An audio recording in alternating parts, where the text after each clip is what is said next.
Hello, everyone. Welcome to the Richest Men In Town podcast. I'm Mike Freeman, and along with my good friend and co-host Tyler Gould, we're excited to welcome you to our little podcast project. Tyler and I are just a couple of middle-aged husbands and dads driven to live our best lives. We want to be better every day, so here we'll be sitting down with great people. Not famous people, but great people that we admire, to learn their secret to living the rich life. Probably not the rich life you're thinking of.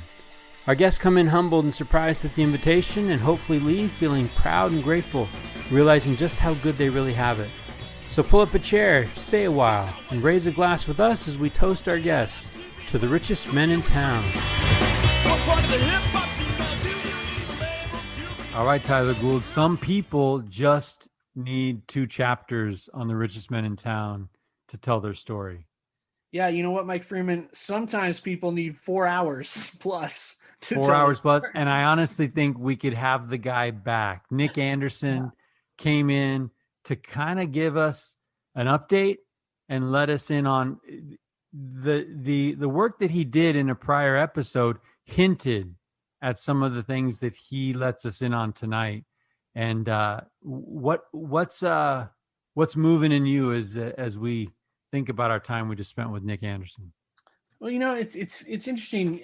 First, one of the things that I was thinking about when we were talking to Nick was that, man, we're all going through heavy stuff. You know, people are dealing with heavy stuff, and some people, you know, they can put on a good show and make it look good, but they're still dealing with heavy stuff. And Nick is dealing, and tonight he shared some things that I thought were powerful. He was very open about his own kind of self-evaluation and what he's looking at and what he wants to fix in his own life, and where he's turning to find those answers. So I really thought it was there was a lot of power there.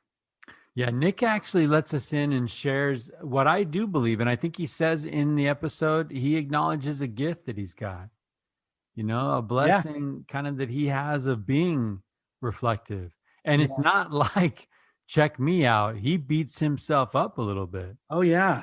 You know, it's not pretty, the things that he shares. He lets us in on some struggles. He lets us in on some thoughts and some things that he's experiencing going through his current trials, that he really has tested his faith.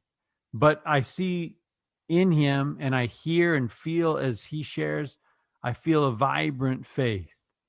Yeah, that things are going to work out, right? Almost like that good things to come. Yeah, he really does lay out the difficulty. He talks about looking at the mountain, right? And he knows it's going to be painful to climb. He said on a couple different occasions, you know, he's like, I don't want to do this. You know, I don't want to do this. But then that word sacrifice, right? Right. He always comes back to that, to his faith. And leaning on his faith and his wife. And you can see where that hesitancy to climb the mountain turns into hope as he's climbing the mountain. I really felt like there was a good transition in that conversation with him tonight, where that raw hesitancy really turns into some powerful hope. Yeah, he says the words, fighting for something impossible. Yeah. You know, and I think we've all been there in some way, shape, or form. We've all been in this situation where it's like, are my efforts actually going to yield this result? Like, is this thing even possible? And as you engage in that with faith, you start to realize nothing's impossible. Yeah. Right? Yeah. And he's laid it down. You talk about that altar of sacrifice. Our listeners are going to get a little heads up on what the whole family is sacrificing. Yeah. And the chains that bind us together as families, and what we're willing to do to support one. Yeah. One. Amen. It was great. I enjoyed it. Look, Nick's a friend of ours, and it's always fun to spend time with him. There's always something to learn from Nick Anderson, and tonight was no exception to that rule. And I will repeat something that we've mentioned several times on this podcast. Man, we got to be kind. We just got to be kind, because people have a pile of troubles Mm-hmm. and they're hauling them around. And if we can just be kind and reach out with faith, with hope, with charity, and just try to do what we can to lighten our burdens. The other thing that really stands out to me as we're wrapping this up and getting ready to hand this out to the world, Nick lets us in on a truth. Lessons that we learn about ourselves are sometimes the hardest. Yeah. They're the hardest to discover. And when they smack you upside the head, they're really hard to wrestle with sometimes. And tonight was a wrestle. It was a wrestle. But he leaves us with this at the very end. There is so much good. And let's hang our hats on the hope that there is so much good, Mike Freeman, because tonight, in 2 hours of time with Nick Anderson, I really I walk away feeling like there's so much good. There is so much good, and there's so much good in us. Let's be patient with ourselves. Let's be kind to others. Let's be kind to ourselves with the things that we tell ourselves. And by golly, let's do something with the gift that Nick Anderson gives us. It's not what he says. It's what we do with what he says that's going to make this work, that's going to make this podcast that broker of hope that we need it to be. Tyler Gould, always fun on a Thursday night hanging out with you and our good friends. Nick Anderson, thank you for showing up, man. We see you. We see your family. You matter. They matter. We got your back if you ever need anything from us. So listeners, enjoy Nick Anderson, round 2 on the Richest Men in Town. So we are the Thursday before Super Bowl Sunday. That's right. And the way I see this, I'm dying to know where you're at, because you have Tom Brady, who is your arch nemesis. Yeah. You have division rival Kansas City Chiefs. It's easy, dude. It's easy? Easy. I will root against Tom Brady every time. It doesn't matter. Thank you. I mean, the only thing that would give me pause is if he was wearing a Raider uniform. And then I'd be like, dude, really? What do I do now? Yeah. Because the enemy of my enemy is my friend. Amen, brother. And Patrick, that's it. It's funny because on my mission, one of my companions, shout out to Clint Watkins, who hopefully is listening to this show. He diehard Chiefs fan, diehard.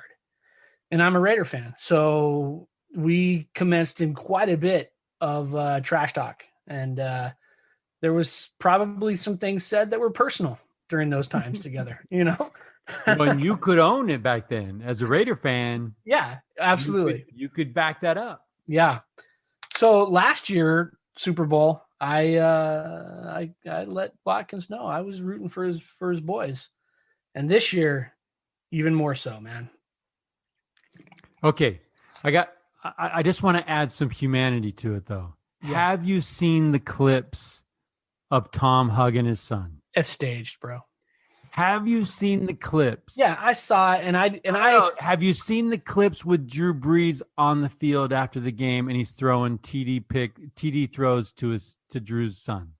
Look, I firmly believe that was staged. I think that if you because notice when he's hugging his son, when he goes up to the crowd, you never see his face. All you see is his back, side of a helmet, dude. I think that's Antonio Brown. That's where I'm going.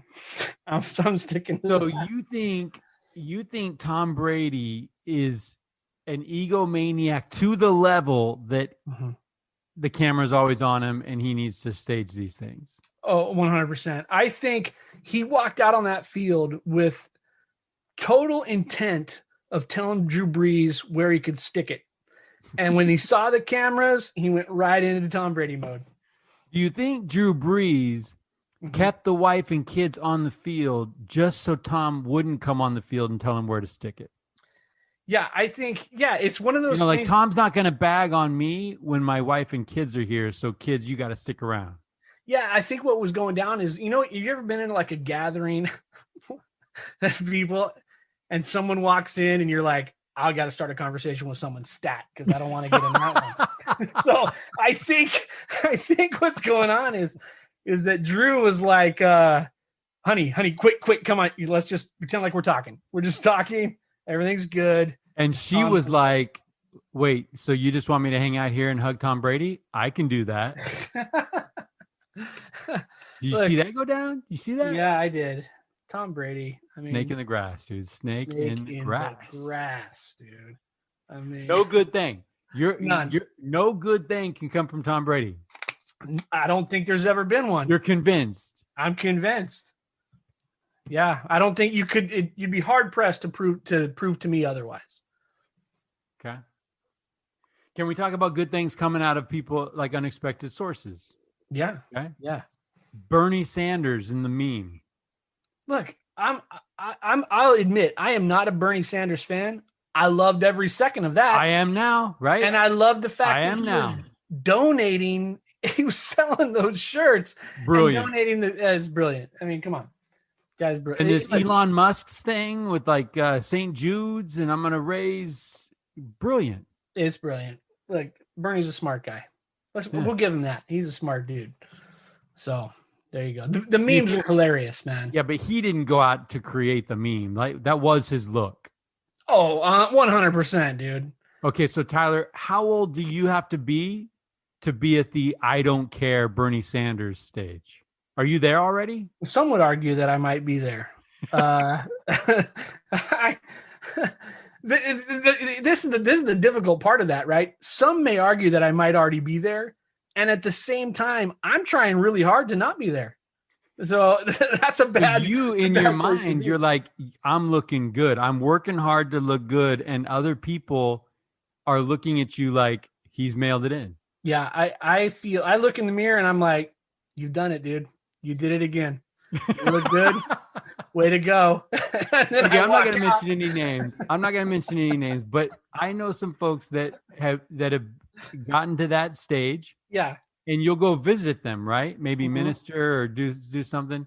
And they come out in sweats and a button-up shirt. Right? I feel like maybe COVID has really No. This is pre-COVID. Okay. Pre-COVID. But I feel like I know people now who pre-COVID I didn't even know they owned sweats. In fact, I would have judged them harshly if I would have known that they were sweats.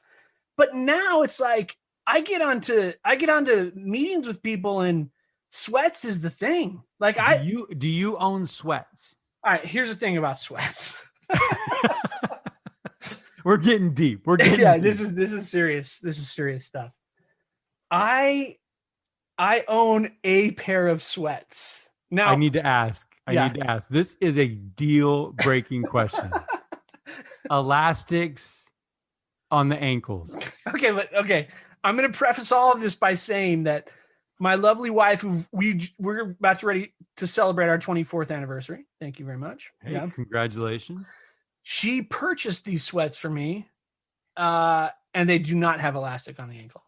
There's no. That's the only sweat that is allowed. Yeah, but I will say this too. She gives me a hard time because those sweats are in a drawer, and I'll wear sweats if I am deathly ill. That's when I wear sweats.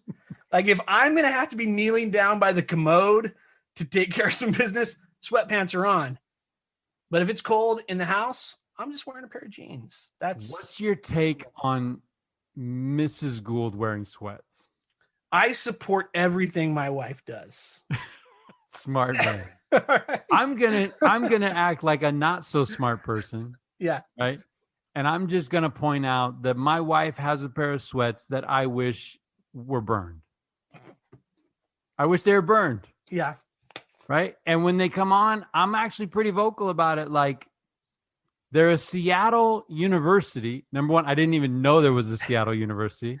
This episode is not brought to you by Seattle University, but they're a Seattle University basketball team sweat. And I'm like, now cute jogger sweats, all about it. All about it. These sweats, man, they got to go away. And you're right. I mean, there's some sweats that our wives could pull off. I just feel like, generally speaking, right? If I could paint with a broad brush here, wearing sweats is kind of like, yeah, I don't really care. Right? It's a straight up Bernie Sanders look. Exactly. Like, I don't care and I'm done. Yeah. I'm done caring. I'm done for the day. You know, like if the sweats come out, there's no ice cream run. There's no let's get in the car and go do something. It's done. 100%. And if I happen to be around someone who's wearing sweats and they say, "Hey, Tyler, would you run to the store with me?" I give them that look like, in that? Like, is that what you're doing? Because if that's the case, probably not. Right? Can we switch gears and go into something, right? Yeah. All right. I'm going to throw this out there to you, and I'm just curious, right? If you know this principle. It's like productivity principle 101 kind of thing, the Pareto principle. The Pareto Principle. Pareto Principle, right? The idea being that 80% of your results come from 20% of the things you do. Sure. Or absolutely. 80% of your business comes from 20% of your customers. The idea is that there's not a 1-to-1 ratio between input and output. Absolutely. This thing's been on my mind a little bit because I'm wondering if I'm doing things that aren't giving me output, why do I keep doing them? And can I identify those things that are giving me maximum output and become better at that? We've talked about betting on strengths. We've talked about it with Nate Ward. We've talked about it with ourselves and Patriarchal Blessings. Right. And why do I have to be a master of all things? Why can't I go to where I'm great? Yeah. At that same point, why can't I go in to some things that are going to give me maximum return of investment, and I'm all about those things, and stop wasting my time with things that don't matter? Well, give me an example of what are you thinking about? What's on your mind here, Mike? Prayer. I feel like you've got something that's absolutely 100% prayer. Okay. Right. Morgan Jones had me on a Mother Teresa kick. Morgan Jones, our guest from last week, had me on a Mother Teresa kick. Got into some reading. Found a quote that kind of lit me up. I'll share it with you. Okay. Okay. Mother Teresa said this: "I used to pray that God would feed the hungry, or do this or that, but now I pray that He will guide me to do whatever I'm supposed to do, what I can do. I used to pray for answers, but now I'm praying for strength. I used to believe," and here's the kicker, "I used to believe that prayer changes things, but now I know that prayer changes us and we change things." Okay. I love that quote. That's a great quote. So powerful. And that got me thinking, okay, I know prayer changes us if I'm doing it right. Yeah. And then it got me thinking, wait, if I could actually improve my prayer life, again, going to that Pareto principle, what kind of bang for my buck am I going to get on the output if Mike Freeman can actually study and become better, more powerful in my prayers?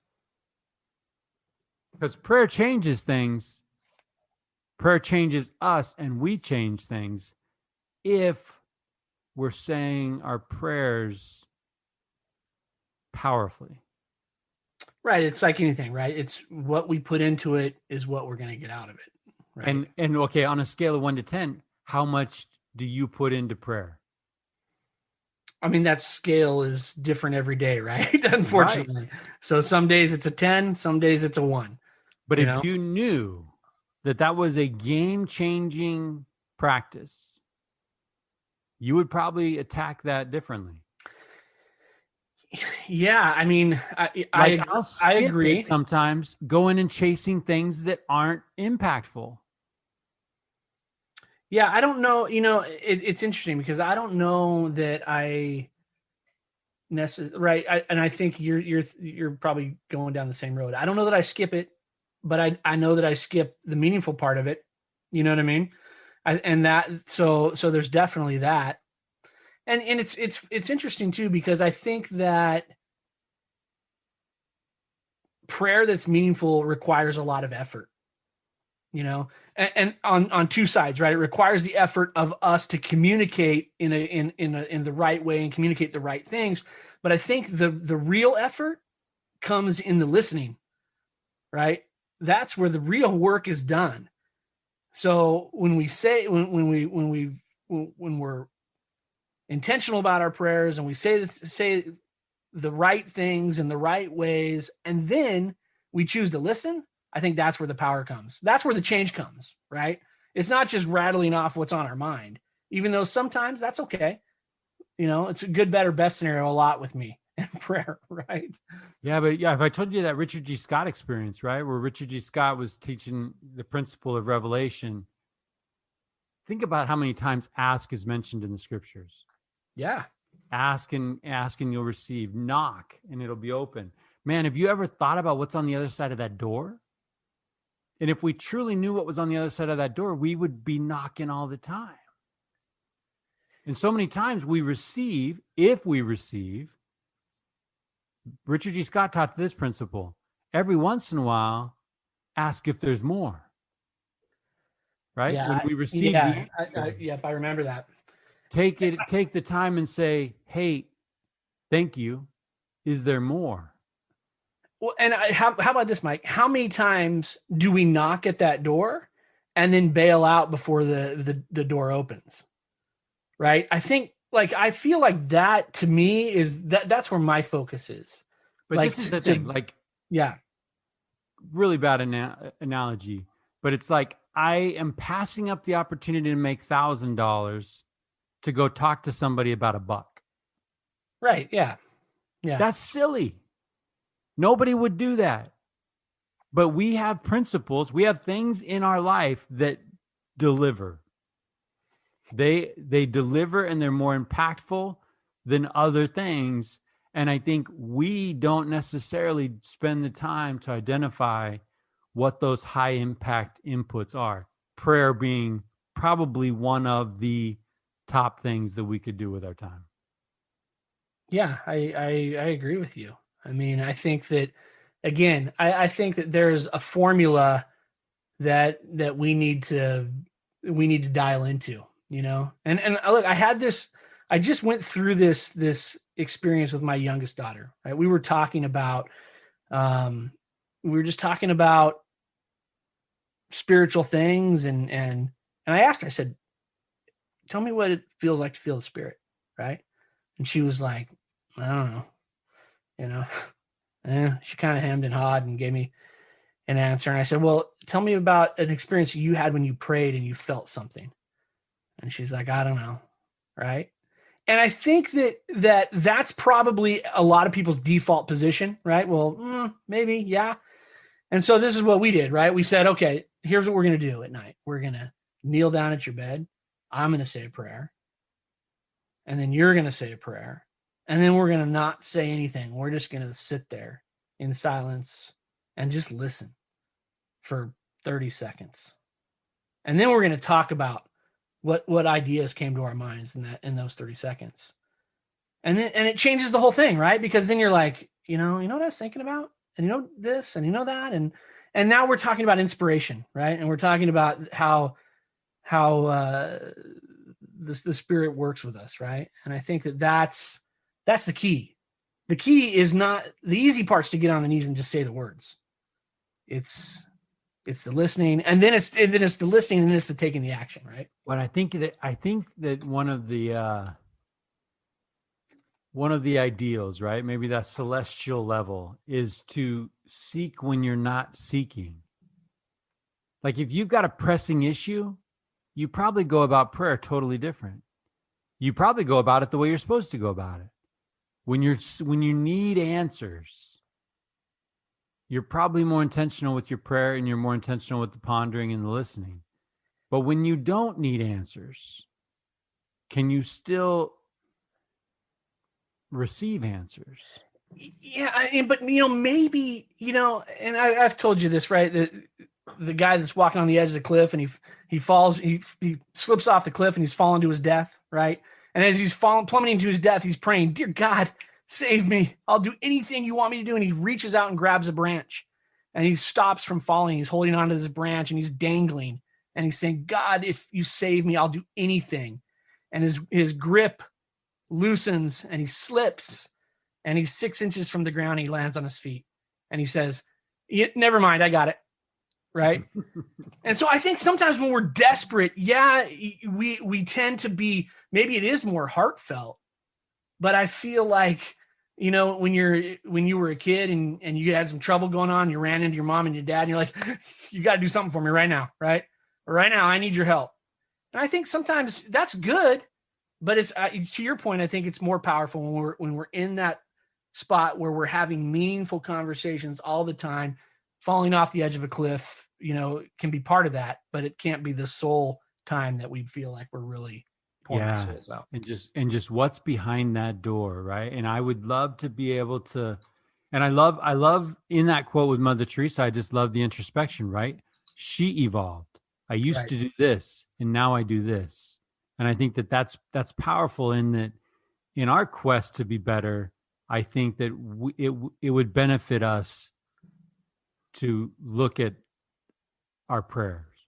Right? I think you're 100%. So look, tonight we have a friend of ours coming back on the show with us tonight, Nick Anderson, and I'm excited to have Nick. We always love talking to Nick. He's great to talk to, whether we're on the show or not.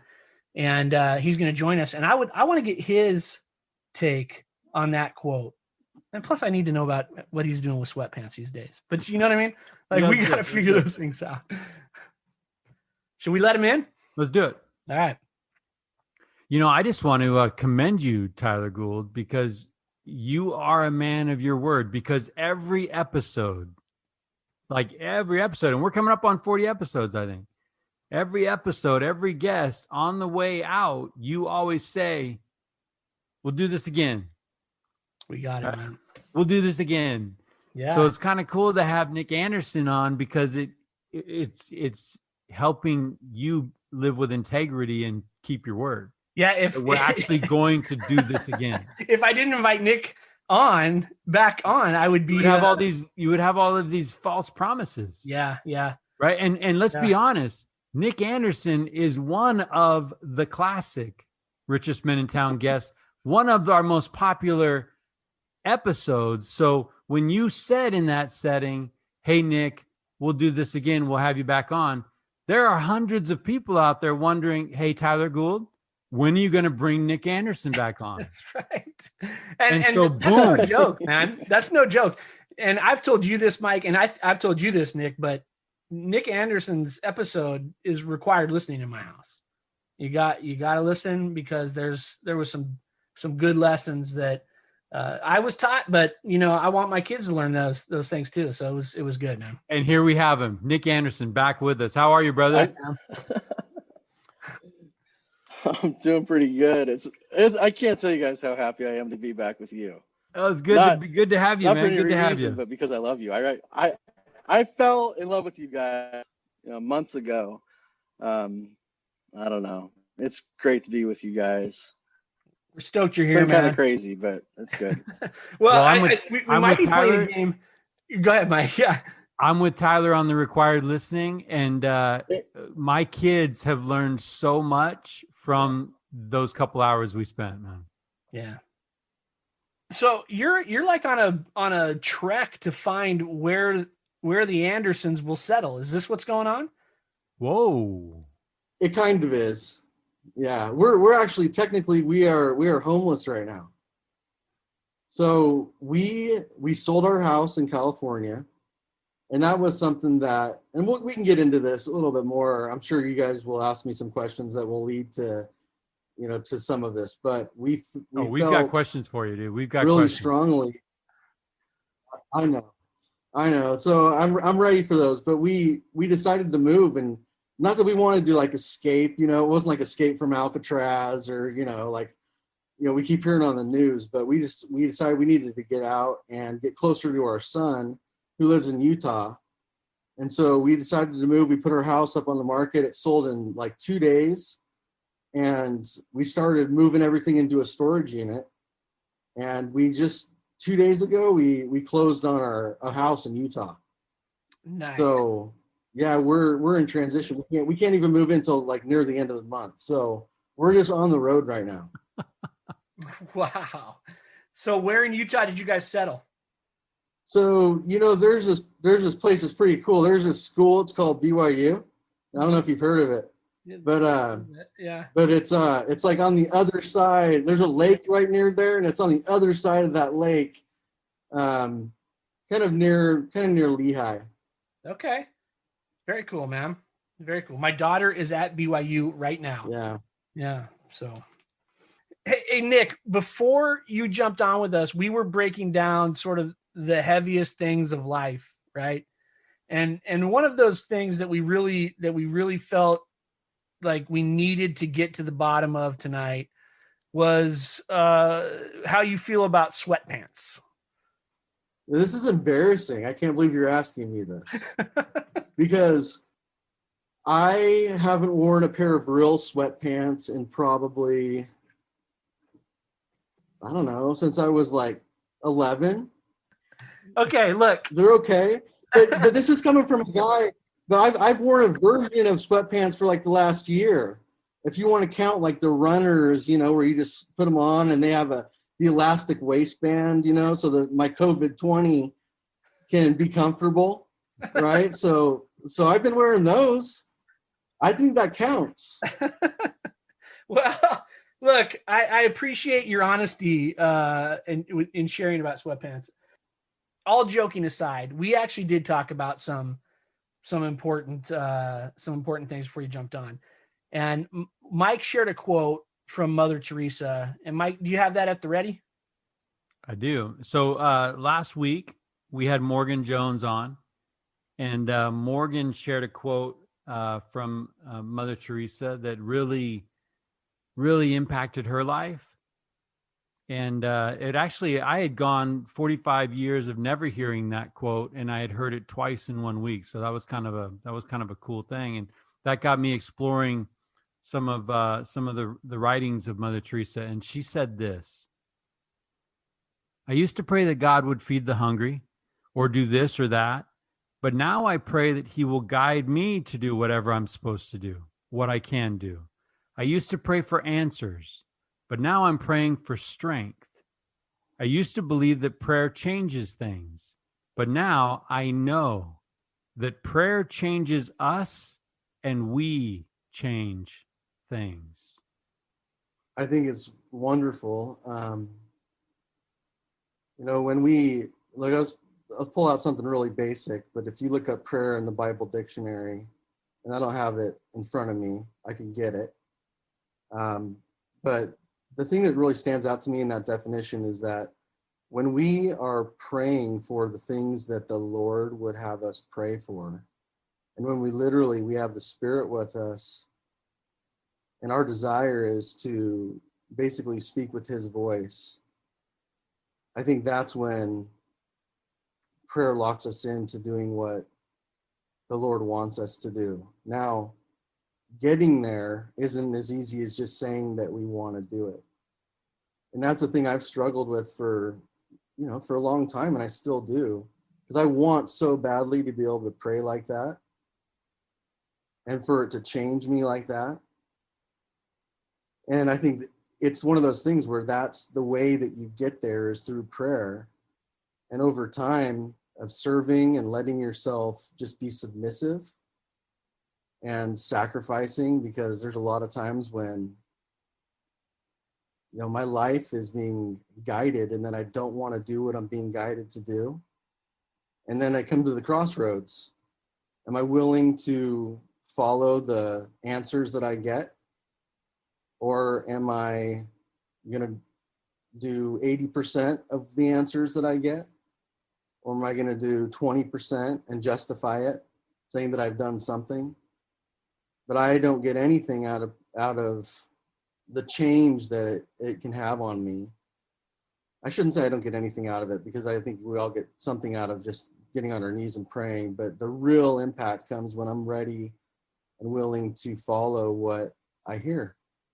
It makes all the difference in the world. And I think when you talk about like the flow of the Spirit and living in that place where you truly are guided and you're willing to shed your ego and shed everything that's selfish in those small glimpses and those small moments, I think that's when you become someone, you know, whether it's like Mother Teresa or, you know, any, let's just say someone like President Nelson, right? Like he didn't, you know, there's a calling for him. He's a prophet. I'm not saying I'm going to be a prophet, but I can receive revelation the same way. And the only way that I can do that is the same process that he went through.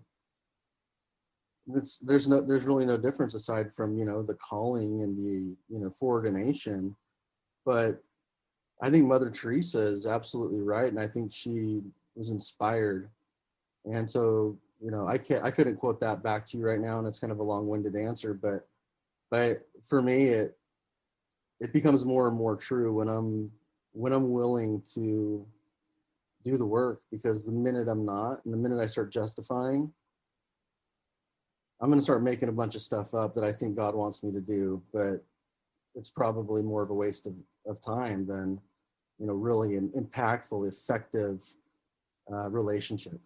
Anyway, that's what comes to my mind anyway. Well, I think of, I appreciate those thoughts. And I think of the spirit of her evolving, right? As she experienced life, her prayers changed. And it'd be curious to look at our own lives and the things that we used to pray for and how we've evolved. And, you know, we were talking earlier before you came on of just the power that is prayer if we use it right. And I think, unfortunately, so many times we're in a rush, we're checking a box, we're going through a routine with rote reciting of things, right? Vain repetition even, and it's missing. It's not opening any door because we're not asking for any door to be opened, right? We're not knocking. We're saying, thanks for this. Bless those people. Don't help me bless those people. Just bless those people that are hurting. I think of our friend Dan Funk. You know, one of the things that came out of that episode with Dan was that realization that so many times I pray for people that are going through hard times when I really should be praying for guidance in how I can help those people going through hard times. You know, I'll say, yeah, Heavenly Father, bless this family. They're struggling. Instead of saying, hey, how can I help that family that's struggling? And that's really the spirit that I get from Mother Teresa. You know, Mike, you've mentioned that. I don't know how many times and how many episodes of this podcast that you guys have talked about that, but it's been several. And I think that's probably one of the most profound things that anybody listening to this podcast can get out of that, right? It's there's so many quotes out there. You know, it's like you can be on your knees praying all day, but until you get off your knees and go to work. Who was that? Was that President Kimball? I think somebody. Yeah. You know, one of the prophets said something like that, and that's one of those things that I think we hear. I'm like, oh yeah, that's great, and I get that, and it's intuitive, and it sounds true, and I know that's true. But do we live that way? Do we really live that way? Because it's easy to say. And I think I'm at a point in my life right now where, you know, there's a couple things that I'm trying to get to that place with where I have a purity of heart, which isn't just me saying I have a pure heart because I want to have a pure heart, but where I really do have a pure heart and I truly do love, you know, not only my Heavenly Father, but if I love him, I'm going to love others, right? And I'm going to love the guy that, you know, was broken down at the gas station yesterday, you know, that had the Vietnam vet hat on and his, you know, his car wasn't working and, you know, he's just sitting there. He's not asking for any money. He's just sitting there doing nothing. and I'm either going to go and go see if he needs any help and really mean it, and do whatever I can to help him. You know, maybe I find out that, you know, he needs help, but I can't help him. I don't know. But do I go do that because I want my kids to see me do that, or do I really want to help them because I love them? You know, and I think when we pray for, you know, people receiving the gospel, or praying for the missionaries, right? Like it's all the same stuff. And I just love that concept so much, because that's a lifetime of learning right there. You know, you're speaking about something that takes a long time to really mean sincerely. I think too, but that's, if there's anything I can work on, it's that.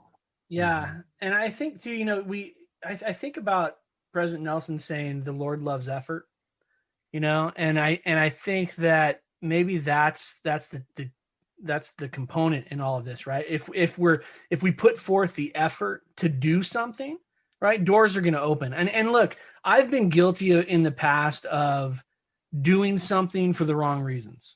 Maybe because I had a duty, I had a responsibility, or whatever it was, right? And then when I got there and started doing that thing, I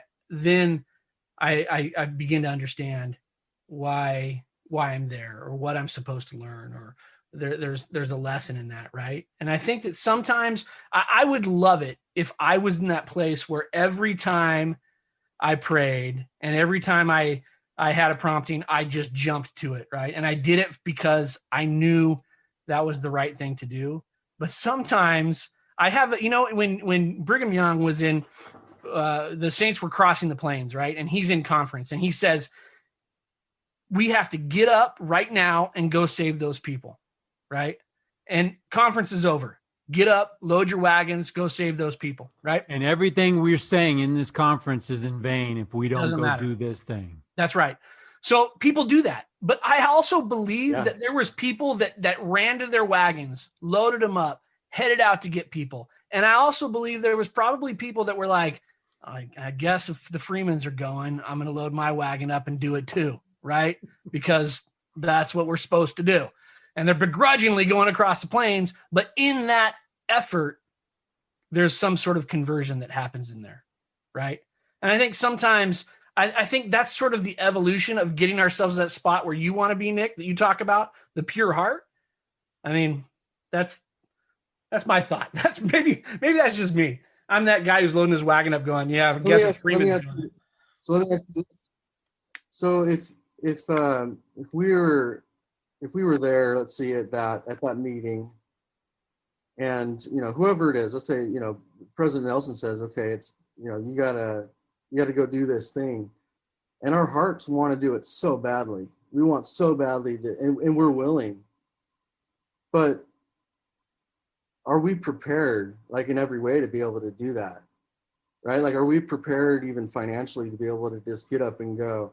Are we prepared to go and join Zion, right? Go to Mount Zion, like the literal, like, celestial law. How do you do that? Well, is it just your heart? No, it's a lot more than that, right? You have to be willing to follow the law, but also are you ready and prepared to do that? And I guess that's you know, that's a question I'm asking all three of us, because, you know, when we're told to have, you know, food storage, and we're told to get out of debt and all this stuff, like, we live in this illusion where we just, I think I'll just speak for myself. There are times when I don't realize the reality of things as they really are, right? In my mind, I think of them in terms of, you know, what I've created as my reality. And I part of that is, I hope nothing really bad happens, right? Because, you know, I don't want to necessarily do all of that, right? I want to do it mostly, but not all the way, kind of like what I was talking about before. Like, I'll do like 90%, but it's harder to be like completely out of debt, you know? And I mean, I'm saying this just very honestly, because I think most people deal with this, but if I'm not financially prepared to, like, get in my wagon, or, you know, my car, and drive to, let's say, you know, Jacksonville, Florida, or wherever it is that I feel like I need to go. If I'm not ready to do that, then I'm just going to be a bystander when, prophecy is fulfilled. And so that's one of my biggest fears, but I haven't been able to get to a place yet where I'm like, I'm totally committed 100%. I'm going to do every single thing to the T to be prepared to be able to be the guy that says, yes, Brigham, I'm there. And not only am I willing, but I'm ready. I'm prepared. So let me ask you this, Nick. I mean, that's a great point. I mean, right? What does that process look like of preparation? Because I mean, I hope that we're all in the middle of that, right? We're all striving for that. I mean, it's like you said, there's some things that we hang on to. There's some things we're like, hey, I'm all in to this point. So what does the process look like to get us to that point where we're, and I don't know. I mean, you don't have to break down. You don't have to go, but Mike, you too, weigh in on that. What does that process look like? I think that there's a fine balance there between, that urgency that Nick's talking about and the nature of us as people and the importance of being patient. I was thinking the other day, I was reading something and the thought came of growth and growth being in, like trees don't grow overnight. So why are we so frustrated at our own lack of growth when we're just looking at it from a way short term, right? We're looking at it with these microwave oven kind of lens instead of like how things naturally do occur. People do grow. Naturally, they develop. Naturally, they evolve and they progress. And I think sometimes we're not patient with ourselves in that work. We're not patient in that rough stone rolling, right? We want it now. And I think that's the important, I mean, the challenge though, Nick is, talking about this urgency that we all feel. I want to be able to answer that call. I want to be able to go where I feel like I need to go. But at the same time, the Lord is understanding and he knows our heart. And he knows that some things do require patience. But look, I was thinking the other day, I totally agree with that, Mike. And I was thinking the other day, I was reading in Jacob, right? Chapter 7, verse 5. And he's talking about Sherem, right? Trying to shake his faith. And he says, I had this experience, I had this experience, I had this experience, I had this experience, and I could not be shaken, right? And I think that this is collection of experiences that we have, right, that we can lean on. Because as you're talking, Nick, about am I willing to do the thing? You know what I immediately think about? I think about your episode on this podcast when you talked about driving from Salt Lake to Provo and handing a bag of chips with your stuff in it to Shellie and saying, I got to pray. Right. And what that led to after that. Right. So I think, to Mike's point, I think you're right, Mike, there's patience that we have to have. I also think that we have to be willing to recognize that we've done some things and it's okay to lean on those things a little bit too. When there's times when I say, gosh, I could be doing things better, or I could be doing things more, or I wish I had a more meaningful answer to this thought. Sometimes I just have to think back to the other answers that I've received, and say, yeah, it's there. I gotta tune it in a little bit better, Yeah, but the trick is how do we be patient without justifying? Right? How do we be patient without saying, well, Tyler, trick. Don't push me because I'm a tree growing, brother. Good things take time. Me, I could use that to justify lack of action all day long. Me, I'm a pusher and I want to be pushed. So there's that, right? And I think that's not something that has to be deleted from the equation, right? Because I think accountability is part of it. And quite frankly, if we're honest with ourselves, who's pushing us from the other, right? We're being pushed from something bigger than we are, right? I mean, the reason we're having these discussions about how do I tune it in, how do I become better at it, is because we feel something bigger than where we're at, right? That's driving us that direction.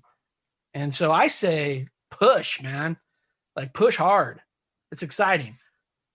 What do you think, Nick? You up for a good shove? I agree with that. Look, I think the push is really important, and I think that it's really easy for us to get caught up in the justification. Now, justification is a loaded word, right? There are so many things that we do. I can say, well, I'm not going to stop and, get the milk for my wife. Even I know we need milk, but I'm on my way home from work and I'm not going to do it because, I have a sense to do it and I just still don't do it because I justify it some way. Like, oh, my time is so valuable and, she should have done it. So that can lead to, that can lead to big problems. But I think justification in general is one of those things that when you start planting the seed of justification on the little things, I think it's one of those, it's like the weed, right, on the tree when it's first growing, and it can choke that tree out, right? And you got to get roots in there. I mean, there's a parable about this that's awesome.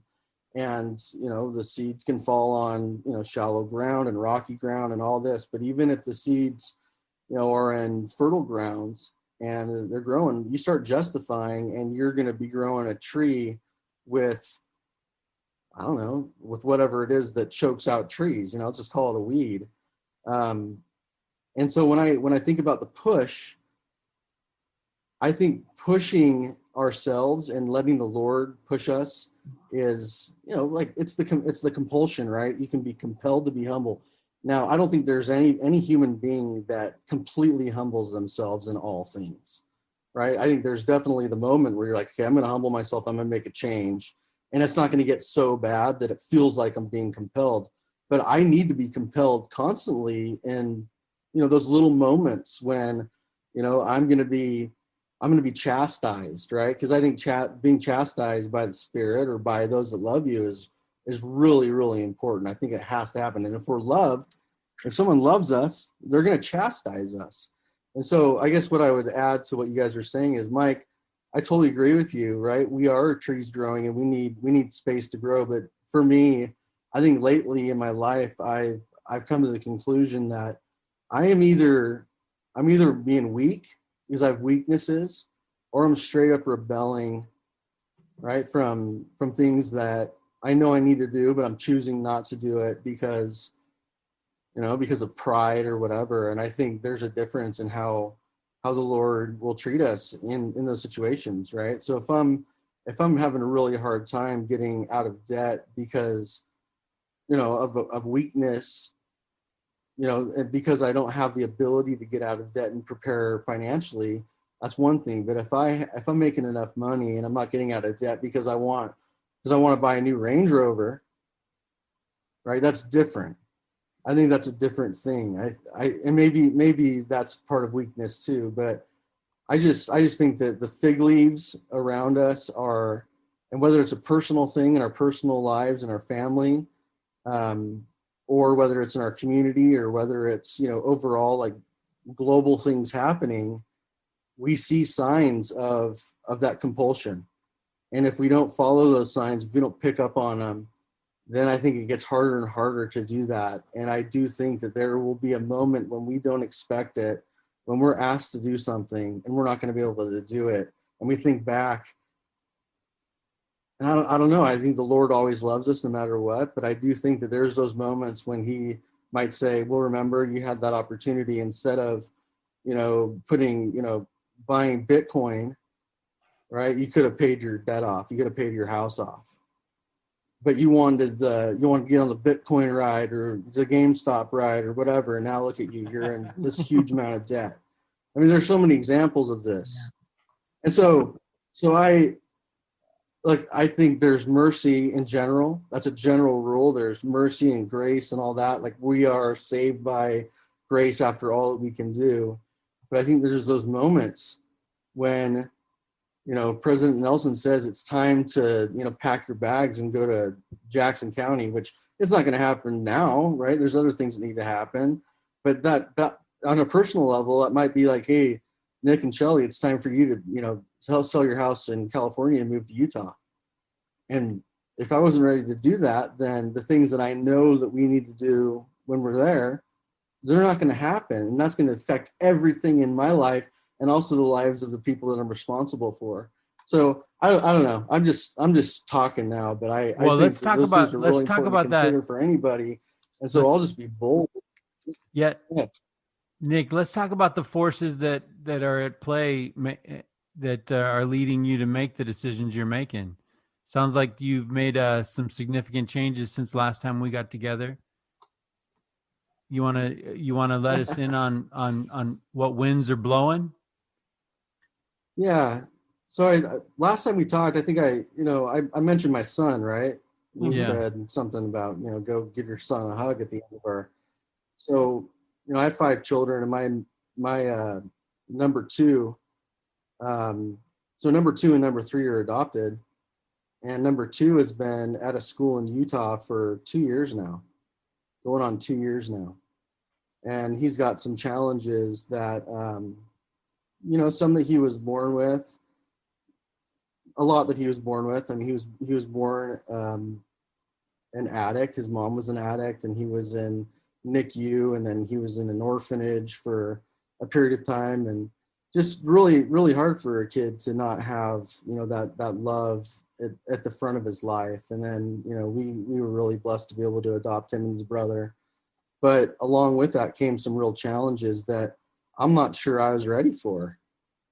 I mean, when you have a son that,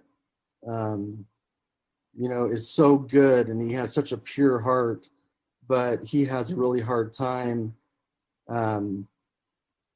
even logically understanding what it means to be obedient, and what it means to, get along with other people, and what it means to not eat food that is going to have a chemical reaction in your body that acts a lot like an opiate, right? There's all these little things that make it really hard to parent a child like that. And, we finally got to a point where we couldn't do it anymore. And to admit that is really, it feels good to admit it, but that's a hard thing to do, to send your kid off and then have people, ask you why you had to send them away. But anyway, we haven't been able to transition him home, and we tried this last summer, and there was no way. He wasn't ready, and I don't think we were ready either.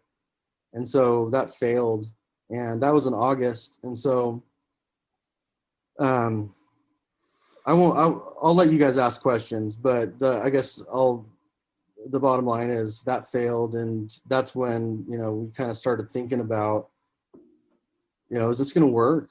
We have a son that the only time that we see him is when it's a big deal, right? To bring him home. And instead of doing like a transition home and learning skills together and learning and humbling ourselves together for each other, and our love for each other, we needed more of that. We needed more days where it wasn't, a 10-hour drive or a flight, home, and, a couple grand of, all the stuff that goes along with that. And so, that's probably the main thing for me that got us thinking about this. And my wife she's so good, and she spent so much time with him, and she's done everything that a mother could do. But we need to be closer to him. And then, for us to leave the home that we thought we were going to be in for the rest of our lives, and all of the other kids' friends, and for them to sacrifice, that's a hard thing to make a decision for other people, right? For, 4 other children that, don't have those challenges. And then we're going to pick them up and move them to another state is, it's not an easy decision, right? You can't live your life for, 5, let's say 6 other people, can't live their lives completely for one person, right? You got to think about everybody. And so I guess the bottom line is that's really what started it. And then, as we just started thinking about a lot of other little things, that's a conclusion that we came to with the Lord. And so we decided to sell our house, and luckily the market was good. And that was a huge blessing. And so now we're moving closer to him, and the rest remains to be seen if it's going to help or not. I don't know. I mean, I have work that I'm kind of changing my whole, the entire plan that I had for, my future. And it's a pretty crazy thing. I don't even know where to go from there, guys, but that's where we're at. Nick, first of all, there's a couple thoughts that come to mind. Well, there's a lot of thoughts that come to mind as you're telling that, but it's interesting because I think that, you said, we had to send him away, and, we had to admit that we couldn't do it. We couldn't do it on our own. And I to me, when you said that, that just sounded to me a lot like just asking for help, and I think sometimes I think there's a lot of, there's some real power that comes from that vulnerability of being able to admit and say, hey, I need help, And the other thing that I think is powerful about that too, is it's not just about your ability to, verbalize that and say, hey, we need some help. But I think too, it's like, what does that, what does that look like for your son, for his parents to say, hey, we love you enough that we're going to make some sacrifices. And then the other thought too is, man, you got 4 other kids, and what are they learning from mom and dad saying, hey, we got to make some sacrifices because we're a family, and as families, we make sacrifices together, so we can lift each other. I think it's powerful. I commend you for that. Well, and I think you say sacrifices. There's lowercase sacrifice, and then there's all cap, bold, right, italicized sacrifices. Yeah. Right. And I think that what Nick, and I appreciate you letting us in on that, and on that struggle and on that internal struggle. I think we all are trying to empathize on what that might feel like. And I'm curious, and I don't mean to ask hard questions. This isn't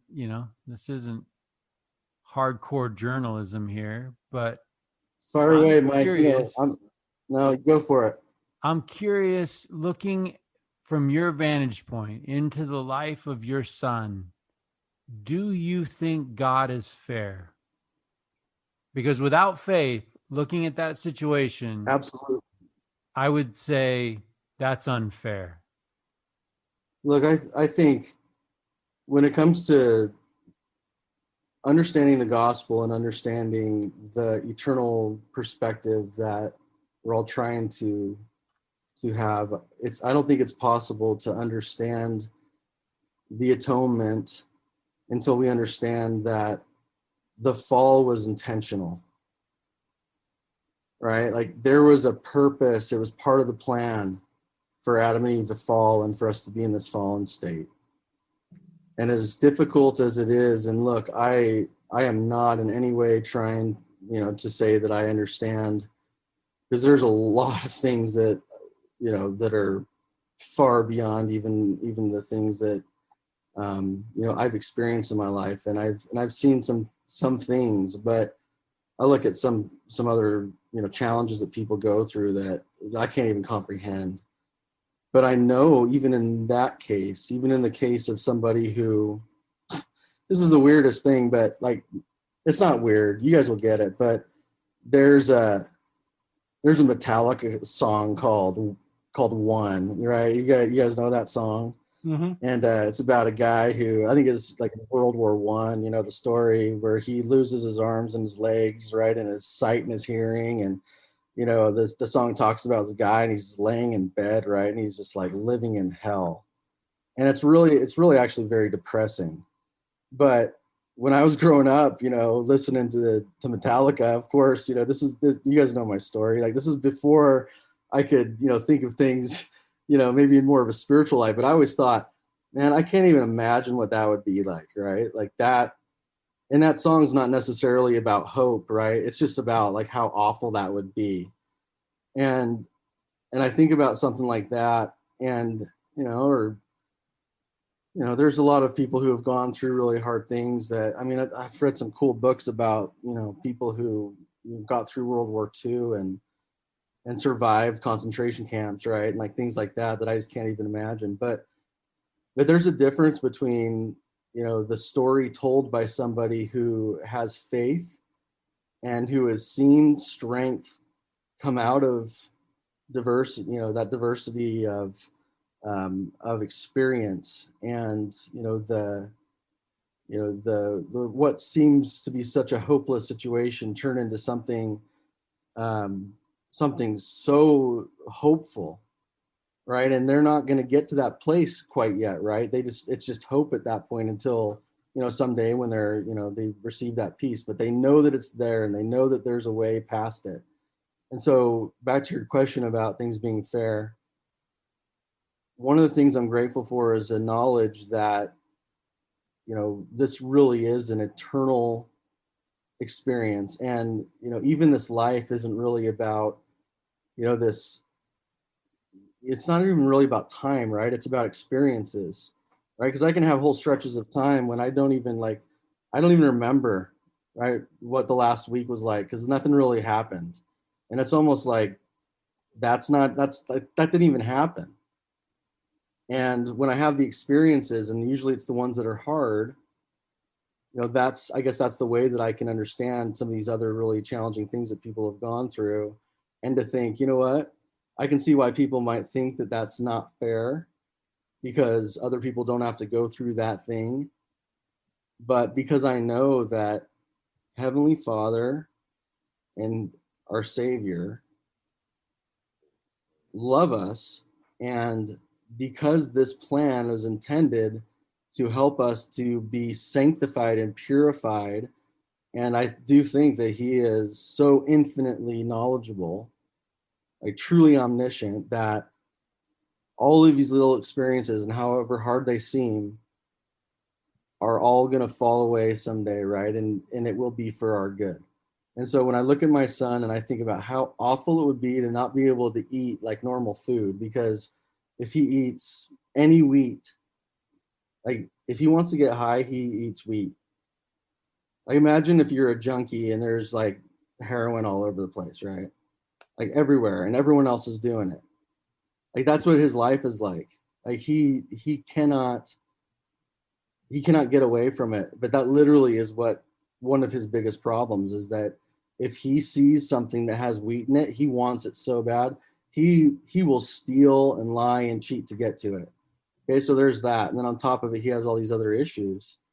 And he's not with his family. He's at some school where there's a bunch of other, kids with challenges, and he's being, and he's scared at times because he just moved to the high school side, and he could get beat up anytime. I mean, he's a really annoying person, right? Like if I was one of his peers, I'd probably beat him up, when I was that age. I mean, it's real. And like, I hate it. I hate thinking about it, but I know that my son, and I know that, so-and-so, and the guy that's in that bed after, being blown up in World War I, right? There's going to be a day when we'll look back and everyone will be able to see that there was a path, and hopefully we took advantage of it, where it was for our good. And that's where faith and hope and charity and all this stuff comes in. And this is what connects us. If there wasn't fairness, like if you didn't have fairness issues, if that wasn't even a word, right? What would even bring us together?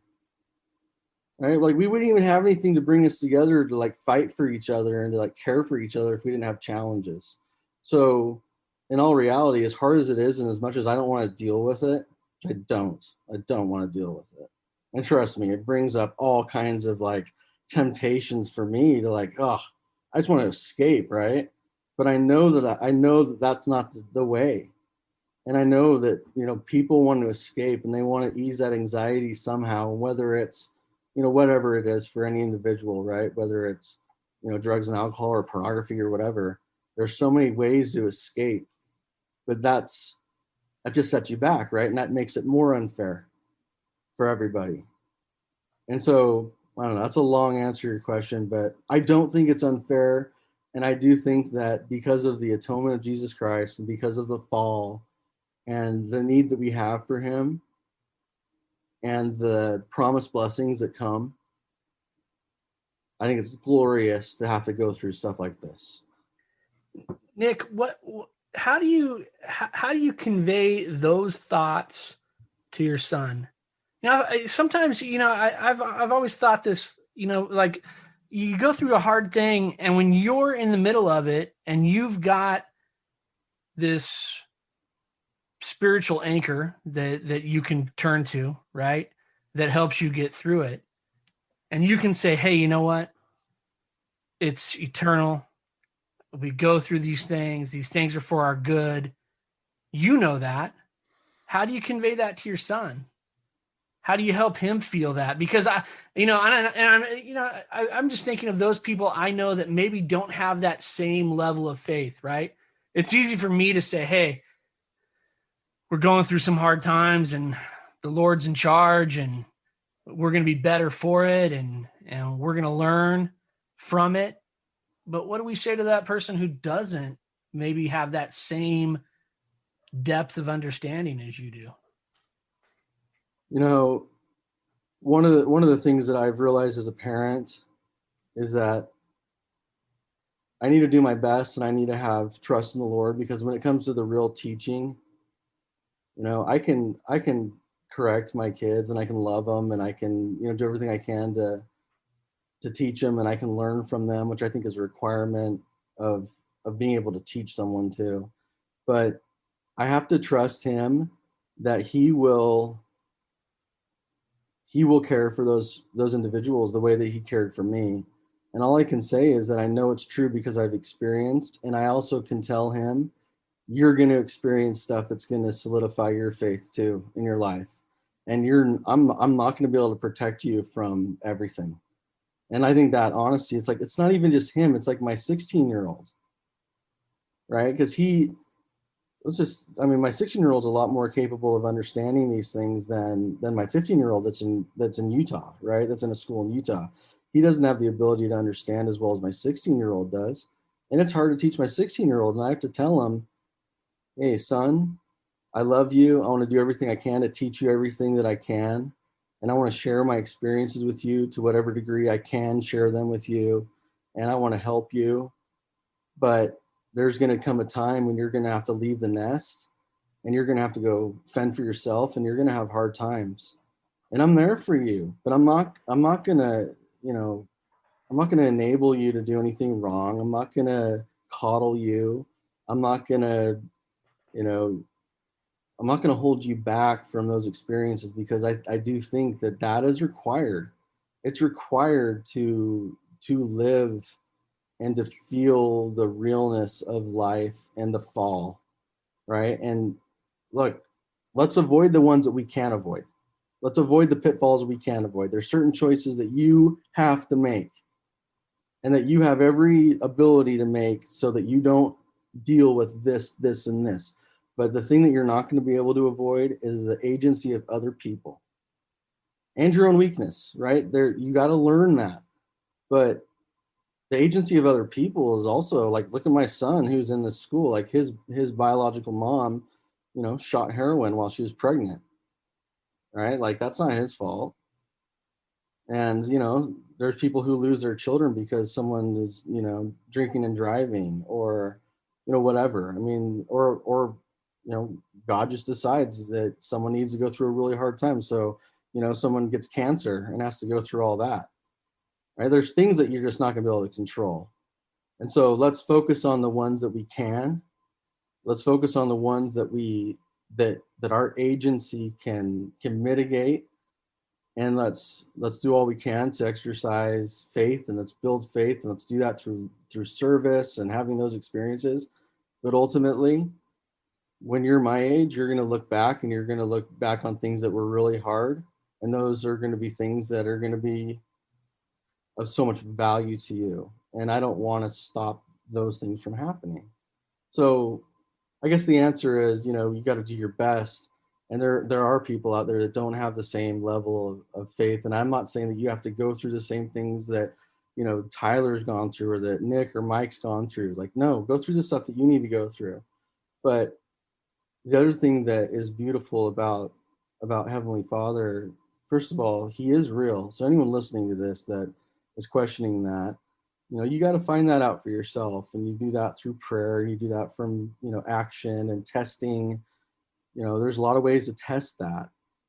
But, there's faith that's involved. But at least, you got people around you that have gone through things that, you can learn from, and that, the testimony of people witnessing that certain things are true is powerful, right? Like if there was 2 or 3 witnesses in a courtroom saying that, they saw something that there's no like hard evidence of, right? A jury can convict somebody. That's enough evidence because you have multiple people that are experiencing the same thing. And the thing that's beautiful about, the thing is awesome about the truth of the Gospels are there are so many people that have experienced it. Now, there are also a lot of people that are, rejecting it even after they experience it for whatever reason, but that has a lot to do with, their choices, and it has a lot to do with, sin in a lot of cases, and confusion, and also this illusion that's being created through, digital algorithms and all kinds of stuff, right? There's all kinds of things happening to us.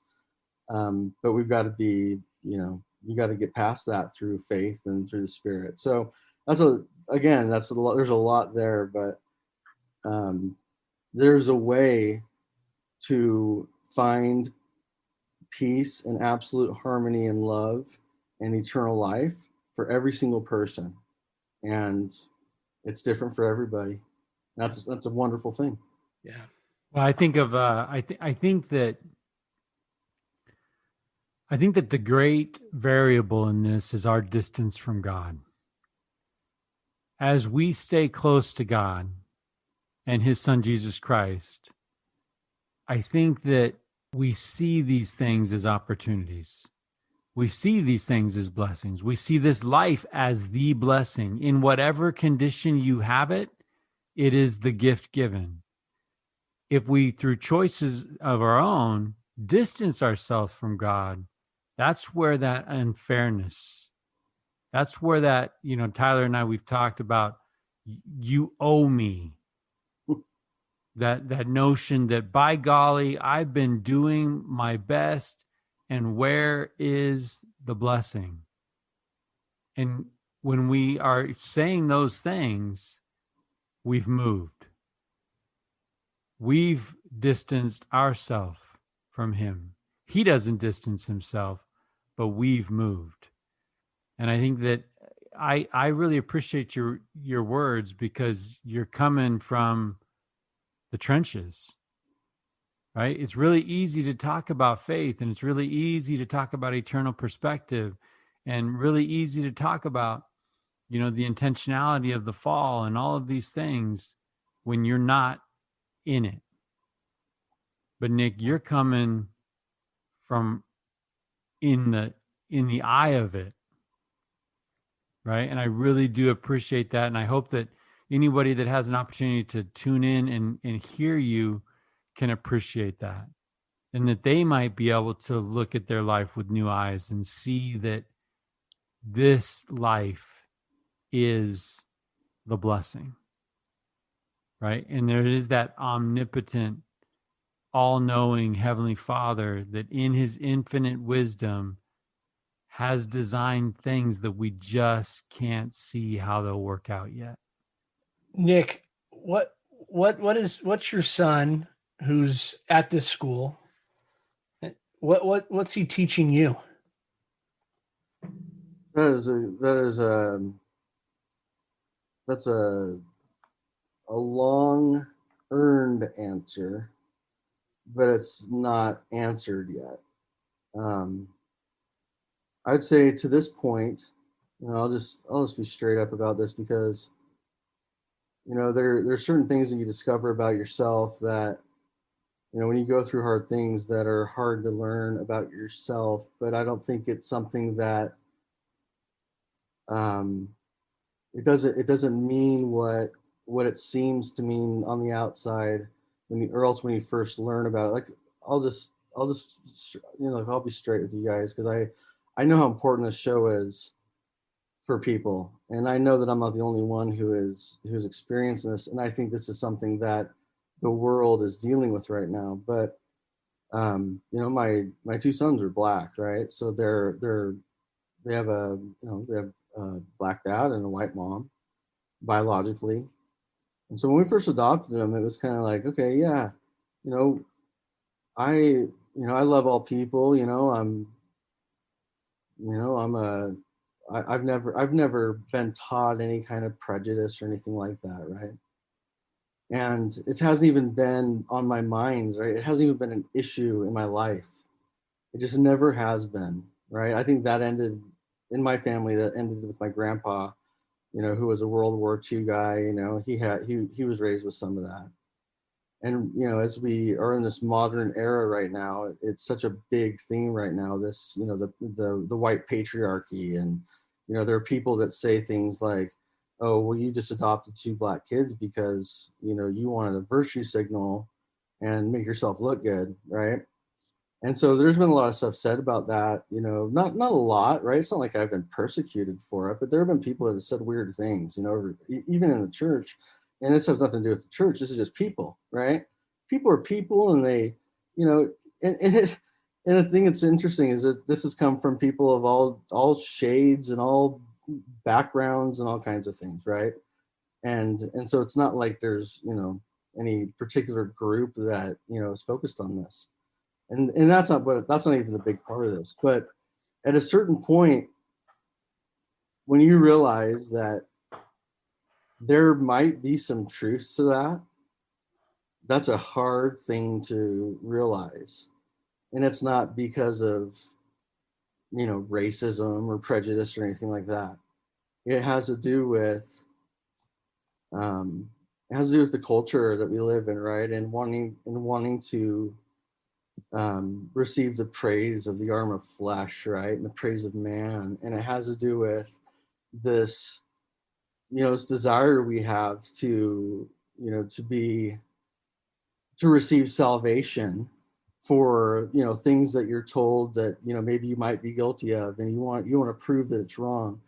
And so from a spiritual perspective, when I realized that there was a time when, and this goes back to even me caring what other people thought about me failing with my children, right? Or my son. The moment that I realized that I almost cared more about what other people thought about me than what Heavenly Father and the Savior thought. Like, that's a hard thing to have a moment of clarity about. And we see it all over the place, right? Everyone has some level of this, right? Where we think about, the arm of flesh. And when I say that, I mean, we all want affirmation, right? We all want to feel like we're innocent of like these terrible things that we hear about. But ultimately, the thing that I've learned is that I'm weak. I do care about the praise of man, and I do have tendencies to think things that I'm ashamed of, and I am a person that sins, and I am a person that needs redemption, and I am a person that needs help, and all of these things. And as hard as that is to realize in moments, right? Because we can all say that, oh, I'm not perfect. Or, my ancestors were imperfect. Or, my grandpa was imperfect because, he said certain things. It's like, well, none of us are perfect. So why do we even say that, right? But it's still hard to realize that not only, no, I'm not perfect, but I'm way more imperfect and I'm way more of a hypocrite than I thought, because I have a realization that maybe some of the stuff that people were saying to me might have been true. Now, does that make it right for them to say that to me? Does that make it true in my everyday life? No. But when you go through something that is tough, you have to realize that your hands are not always clean, right? And this is one of those things. It's like this started off as something good that we did, right? We went out and we adopted these 2 boys that would have been on the street had we not done this or whatever. Like, you can say all kinds of stuff. But ultimately, the thing that matters the most is that the will of God and his love for each of us and his desire for us to be united. And when I say united, this has nothing to do with diversity, right? This isn't about diversity. This is about being united as brothers and sisters and as children of God, as part of this family, and wanting to work together to do all that we can for as many of us to get home as we possibly can, and to help people get through their crap, and to help people to, have their own moments of clarity, including me, my wife, my son, all these things, right? Ultimately, at the end of the day, it has everything to do with being united and one with him. And that is a really hard thing to do, even with the knowledge that we have, even with the love that we're supposed to have, right? We're supposed to be this, we're supposed to be that. Well, you know what? The fact that, the fact that there is, there's this truth about, prejudice, and I'm not even talking about race, right? We have prejudice against ourselves. We have prejudice against people in our families. We have prejudice against our friends, for all these different reasons, where all that means is that we're not united. And so this is a whole diatribe I'm on right now. I'll stop it here and say, the thing that I've learned is that it's an impossible thing to be completely united with other people without the desire to do the Lord's will, and without the desire to shed the praise of humanity. And we all have to shed that. And it's a hard thing to do, and it's a lifetime of doing that. But the only way we can do that is to go through stuff like this and have realizations that the accusations that come at us sometimes might be true. And we have to have these moments where we want to change. So I don't know. It's hard to express that, but that's a painful thing. And it's also one of the most sanctifying things I've ever been through. As you're talking about that, I'm just thinking, again, I can't help but reflect on our first episode that we did together, and you shared some of the things that you went through, and in your life growing up, and some of the decisions that you made. I'm wondering, have those experiences, have they prepared you in any way for the things that you're experiencing now? Yeah, I can't articulate exactly how in every way, but I think, what I'm going through now is like another level of realization of weakness and sin, and another level that it made things that just haven't been obvious to me, right? And the discoveries that haunt me. I think going through things that are a little bit more obvious and, almost, completely destroying my life, through other things that other people were already wise to, and it made much better decisions than I did. But I think going through what I went through, I have no regrets. And, and I think it was Mike, I think it was you made a comment, the last time when I said, I can't remember exactly what I said. I said, I wish I could remember, but I think the point was that I had said something that maybe seemed like I might have regretted going through that, or like, why did I do that? Or why was I so stupid to do that? And then, the comment was, well, you're going through what you're going through, right? And you're learning what you're learning. And that was an incredible thing to go through. And I think there's a humility that does come from that. But then there's also pride that comes from that too, right? Because I could even say, well, I went through this, and so I understand it more than somebody else does, which doesn't really mean that. Right. And so there's like this, like, this like roller coaster of humility and pride. It's like pride's high, humility's low, and it just kind of goes back and forth. And it has, there's like millions of points of reference, and there's all these different graphs that are always going on at all times. And so when I get to a point where, I did, this one good thing with my wife where we, decided to take on 2 children and adopt them. And then, to feel like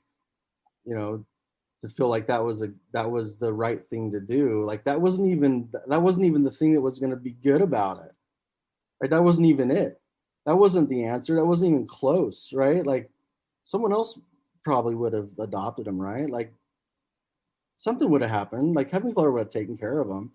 But the fact that they're in my family, like it takes time, but you realize like they're here to teach me something, just like my other children are, just like your children are, right? You have no idea what you're going to go through until you go through it. But then I think the thing that helped me with this situation is that you have to admit, right? Like, I mean, it gets back to like the 12 steps, right? Like the first step is like admitting you have a problem. Okay.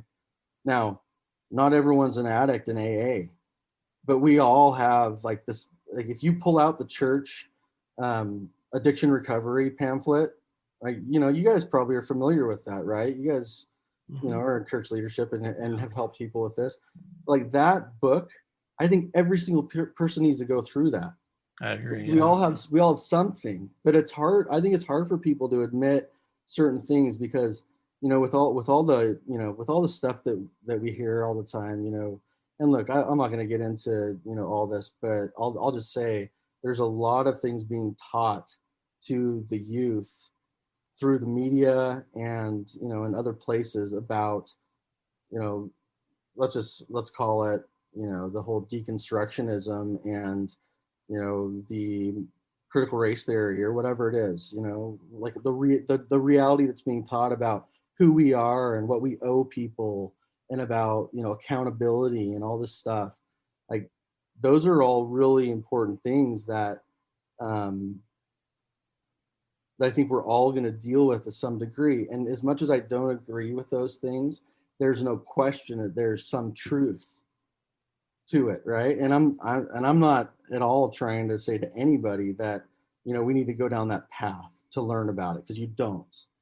Right? You don't need to go and study it in a book. But the thing that we do need to realize is that we all have these like inherent, let's just call them prejudices or beliefs about certain things that might not be true. And for me, as I've realized these things that I believed or that I had a tendency to believe or to resist or whatever toward other people, really what it comes down to is this enmity that was there between me and other people, right? Like if somebody was, a bodyboarder down at Salt Creek, I was like, sponger, like get out of here, right? Like, or when stand-up paddleboard started, and I hated these guys because they could catch waves like 25 yards outside. Like there are these things, right? And you can like, if someone sat down and like wrote out all these prejudices that you have and all these things that you don't agree with and reasons why, there should, there's disunity in the world. Some of those, not all of them, because a lot of them are just about taste and about, pet peeves that we have. But some of those on your list are going to hit you across the face and you're going to be like, oh my goodness. Like I had no idea. Like this has affected my whole life. And so I guess, and this is from my experience, but that is the thing that I've learned is that, and maybe the past experiences have helped me with that, because I think I'm pretty open about admitting that I have a problem. And I think it's a spiritual gift. Like I think that's something that Heavenly Father's blessed me with. But it doesn't mean that I'm going to like realize it right away. I've got to go through some really hard stuff, to realize some of these things, and it's not going to be easy to, to have that clarity. So sorry if I like started someone thinking about, like all this, other stuff that I didn't intend, but I guess that's my spiel. Where do you find, as you're in this, where do you find joy? Oh man, there's so much joy to be had. Sometimes the most pure joy comes from those moments where you realize that it's like, this is so hard that I don't even know what to do. And I look over at my wife and she is struggling just as much as me. And then we just like, I'll just hug her. Right. And sometimes in those moments, some of the most incredible intimacy happens. And I'm just talking about the closeness to someone else, right? Like going through something hard with somebody. And this is one of the reasons why I think family is so important. When you go through hard things with somebody else, I think that moment is like, you can understand the love that God has for you, maybe more in those moments than in other moments, right? When you're really fighting for something that seems impossible, and it doesn't mean it's gone, but you just turn to that person and you just, embrace, and you have, maybe it's 10 minutes, maybe it's 2 seconds, maybe it's a day, but you can escape with that person. And I think that this is true for the spirit too. It can do that for you. But I think that the relationships that we have with people, and, it's even my other son, like my son is. There he is.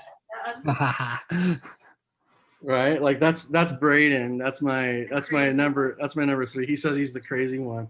But this kid drives me nuts, right? He drives me crazy a lot. And I think all of our kids do, but then you have these moments where it's like, oh my gosh, I love this kid so much, and you look at him and you're just like, okay, it's all worth it. And that doesn't happen every single second.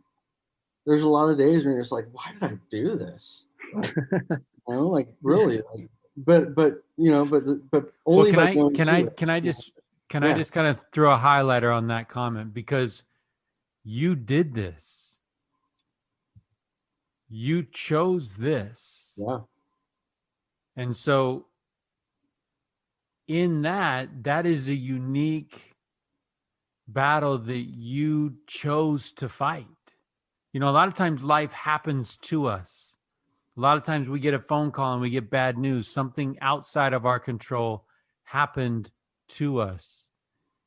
You turned to this challenge, and you were probably told up front what that challenge would look like.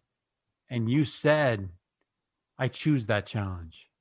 That's admirable. It makes a right? difference. And I don't want to throw gas. I don't want to throw gas on that fire, right? Because you've already let us in on the self-awareness of like, oh my goodness, maybe I did that so that Mike Freeman could call that admirable, right? Yeah. That's not the game I'm playing here. I just think for our listeners to understand that you willingly, eyes open, went into it, chose it, and chose to be faithful through it, says something, if not for Nick Anderson, at least at a minimum, it says something about the God that Nick Anderson professes to believe in. Yeah, Mike, I think there's a lot,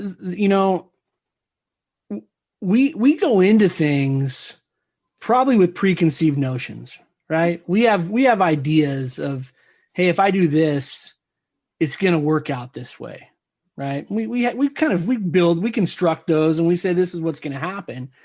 And the reality is so much is out of our ability to shape it the way we want it to be, and so when you're talking about admiration and what's admirable, I think that when you find yourself in the middle of the hard things, and you're willing, even though sometimes you're like, this is nuts, right? But you're willing to sort of just buckle down and say, all right, what do we have to do? Like, to me, like, that's admirable. Like, there's so much about the story that's admirable, but look, if we go back to the moment where you're sitting in your house in Sacramento and you're talking about, okay, what are we going to do for our son who's in this situation? Here's what we're going to do. We're going to sell our house. We're going to uproot 4 kids. We're going to put things in storage. We're going to drive to Texas and Oklahoma and end up in Utah, because that's where he needs us to be right now. Like, to me, like, there's so many things that when you step foot on this path that you just didn't envision, right? You don't look at him and go, well, it could go sideways on us, and when we could end up doing this. But what I find admirable is what you did and what you're doing right now, that says, what do we have to do to help this person become the person that they can be, in whatever form that is, right?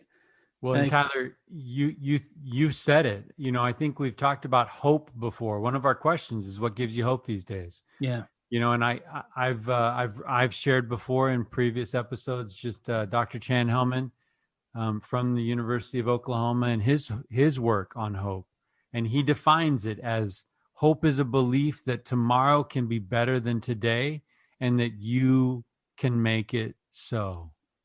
And so the conversation that your family has, looking at the situation, all the lights on, right? All the scary parts are there. Everybody can see it.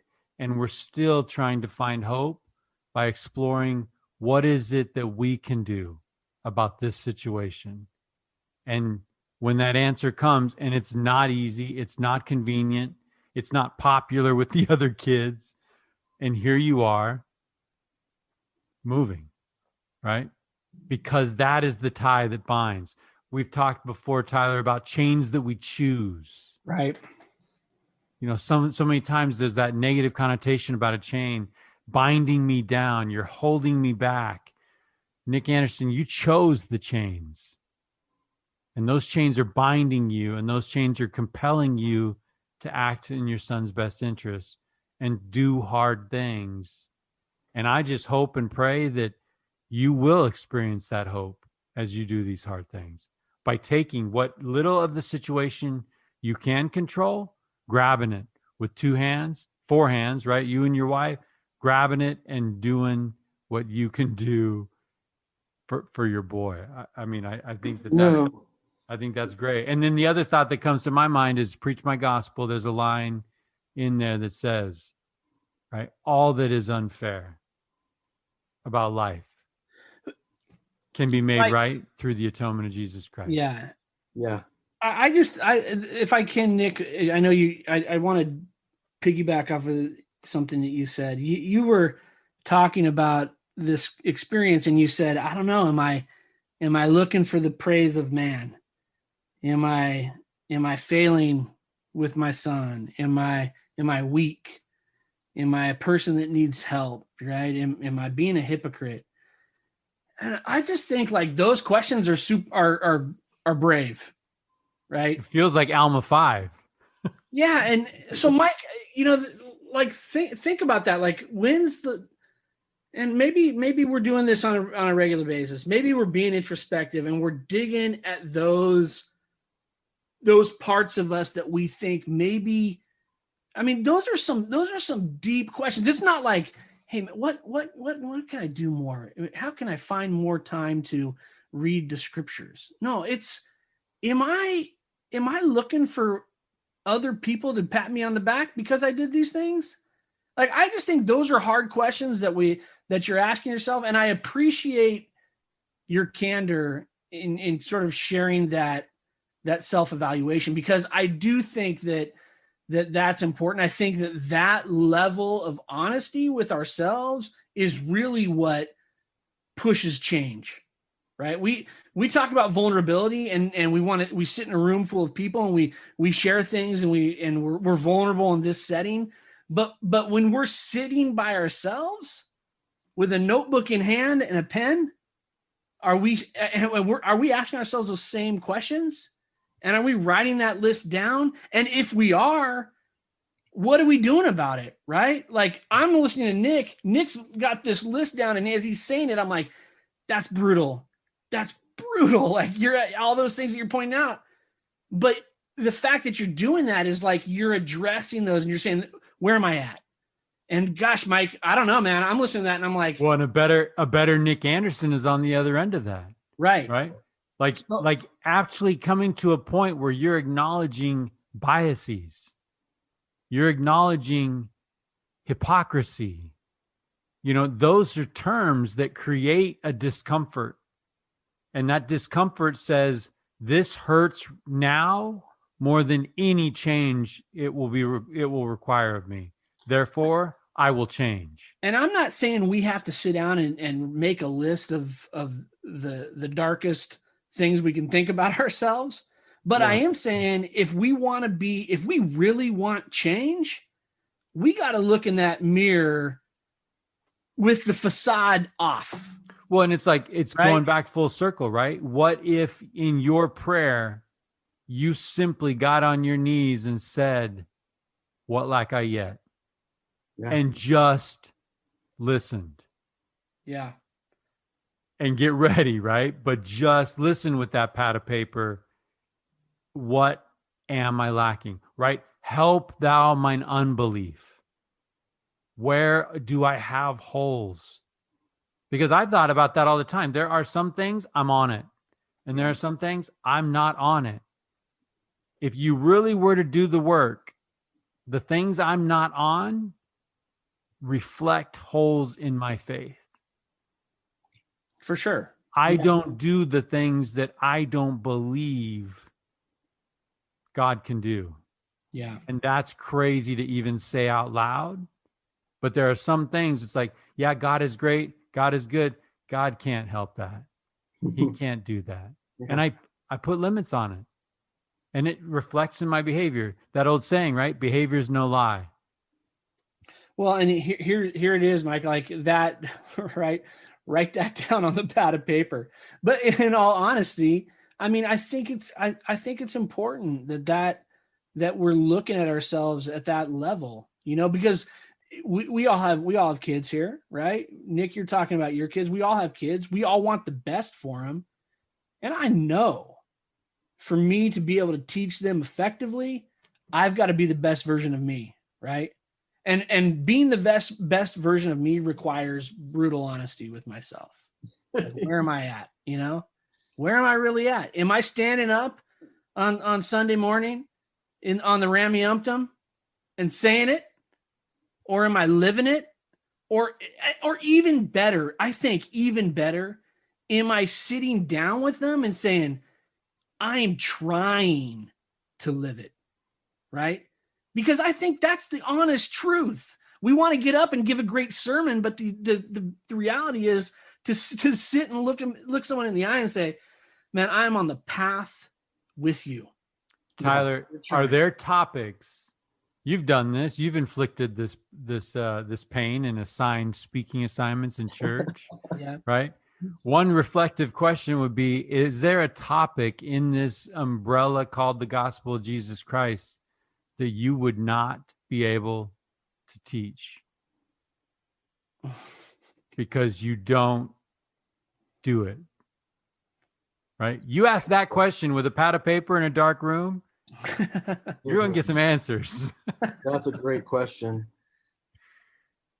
But you know what I'm saying? I just feel like I appreciate that introspection, Nick, because laying that list out, I think that's where, as Mike says, that's where the work's done. When we're honest like that with ourselves, I think that's where it's got to start. And I love that.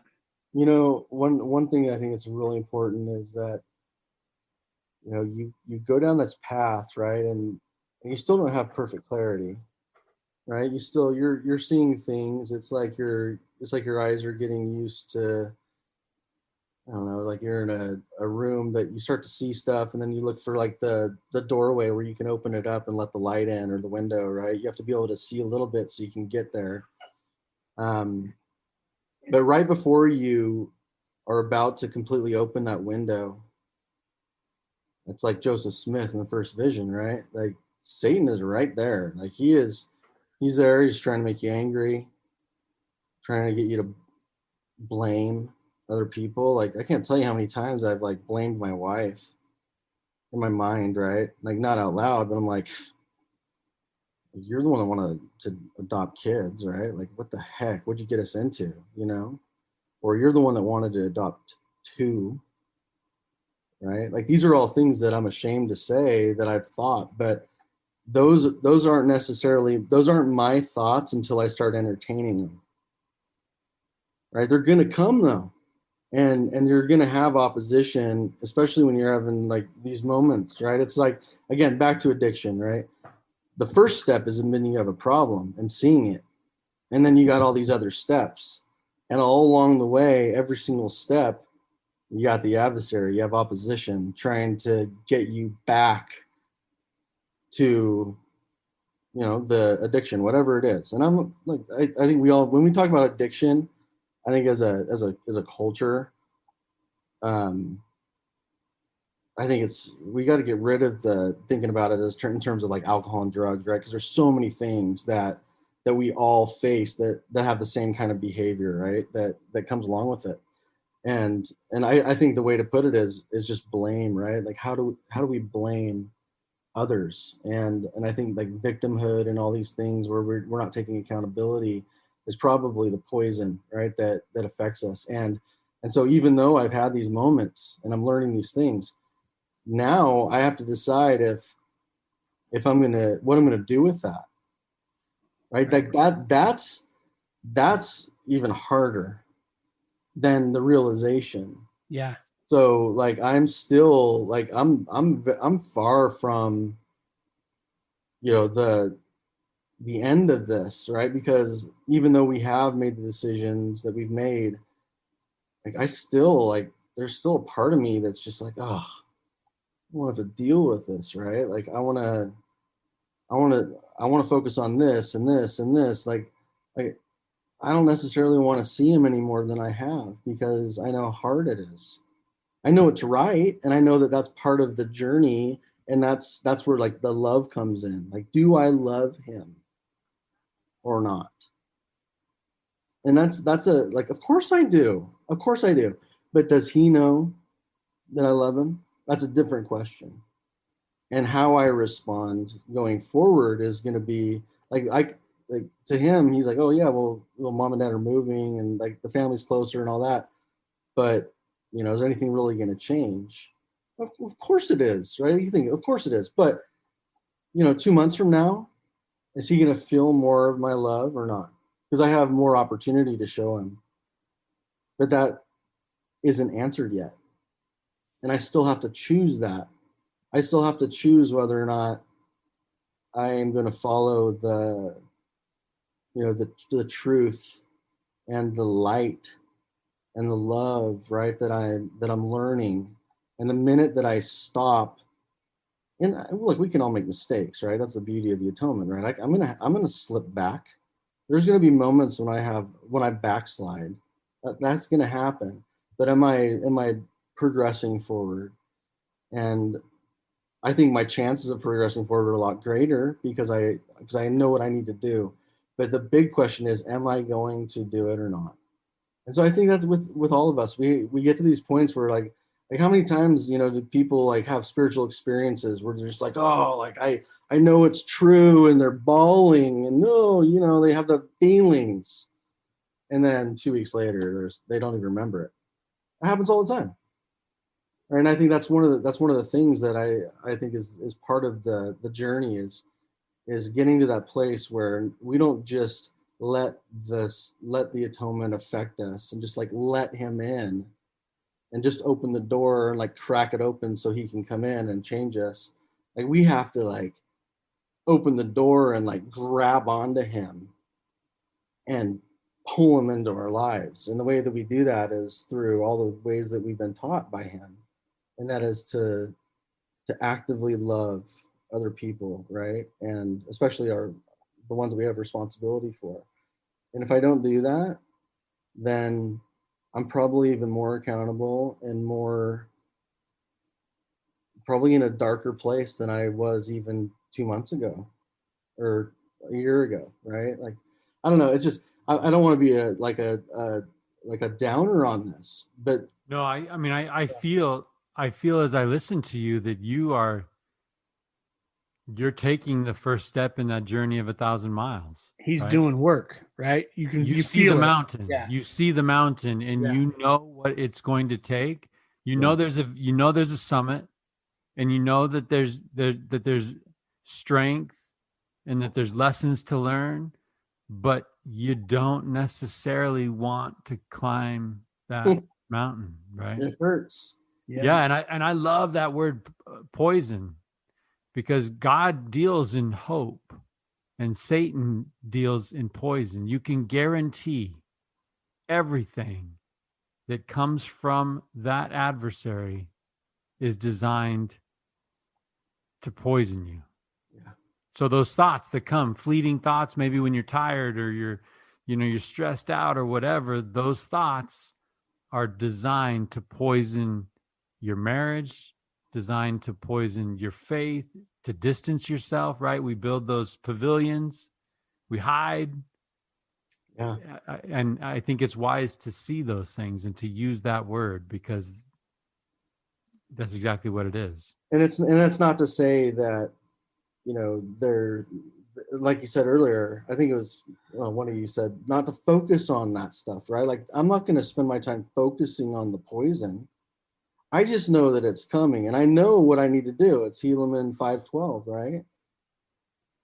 It's my foundation needs to be built on the rock, who is Jesus the Christ, right? And this is, look, I hope that there are people who are listening to this that don't have that foundation yet. And those that do, we all can strengthen it. But when the adversary sends his fiery darts into your life, that's the time to be like, oh yeah, let's go. Because I have way more power in my corner, like infinitely more power with the Savior, and I can overcome all of that. I know it. And everyone listening to this, you do too.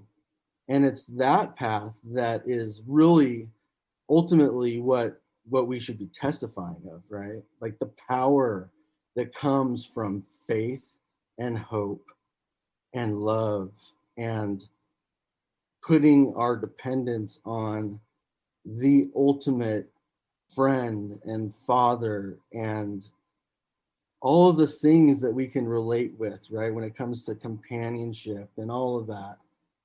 We have the ultimate superhero, and I kind of like talking about this. I talk about this with my kids. Like, we watch all these like superhero movies, right?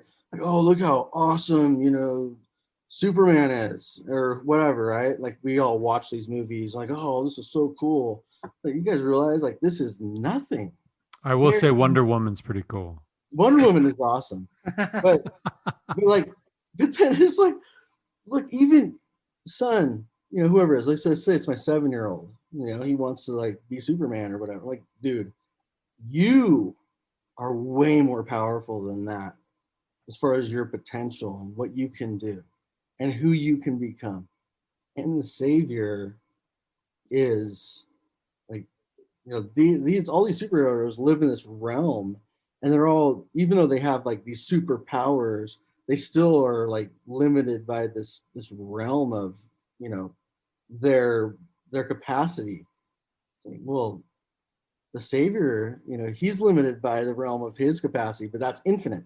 There's no end to that, right? And he's an eternal being, and infinitely creates worlds without number. Like, these guys can't even they can't even start thinking about that. Like, it's nothing. And so, like, as humans, we have to have things that we can comprehend in our lives. I think that that can help us to understand, the the realm beyond. But with the spirit and with faith and with the understanding of what the atonement can do in our lives, and how endless that really is, that's what we should be telling everybody, right? Like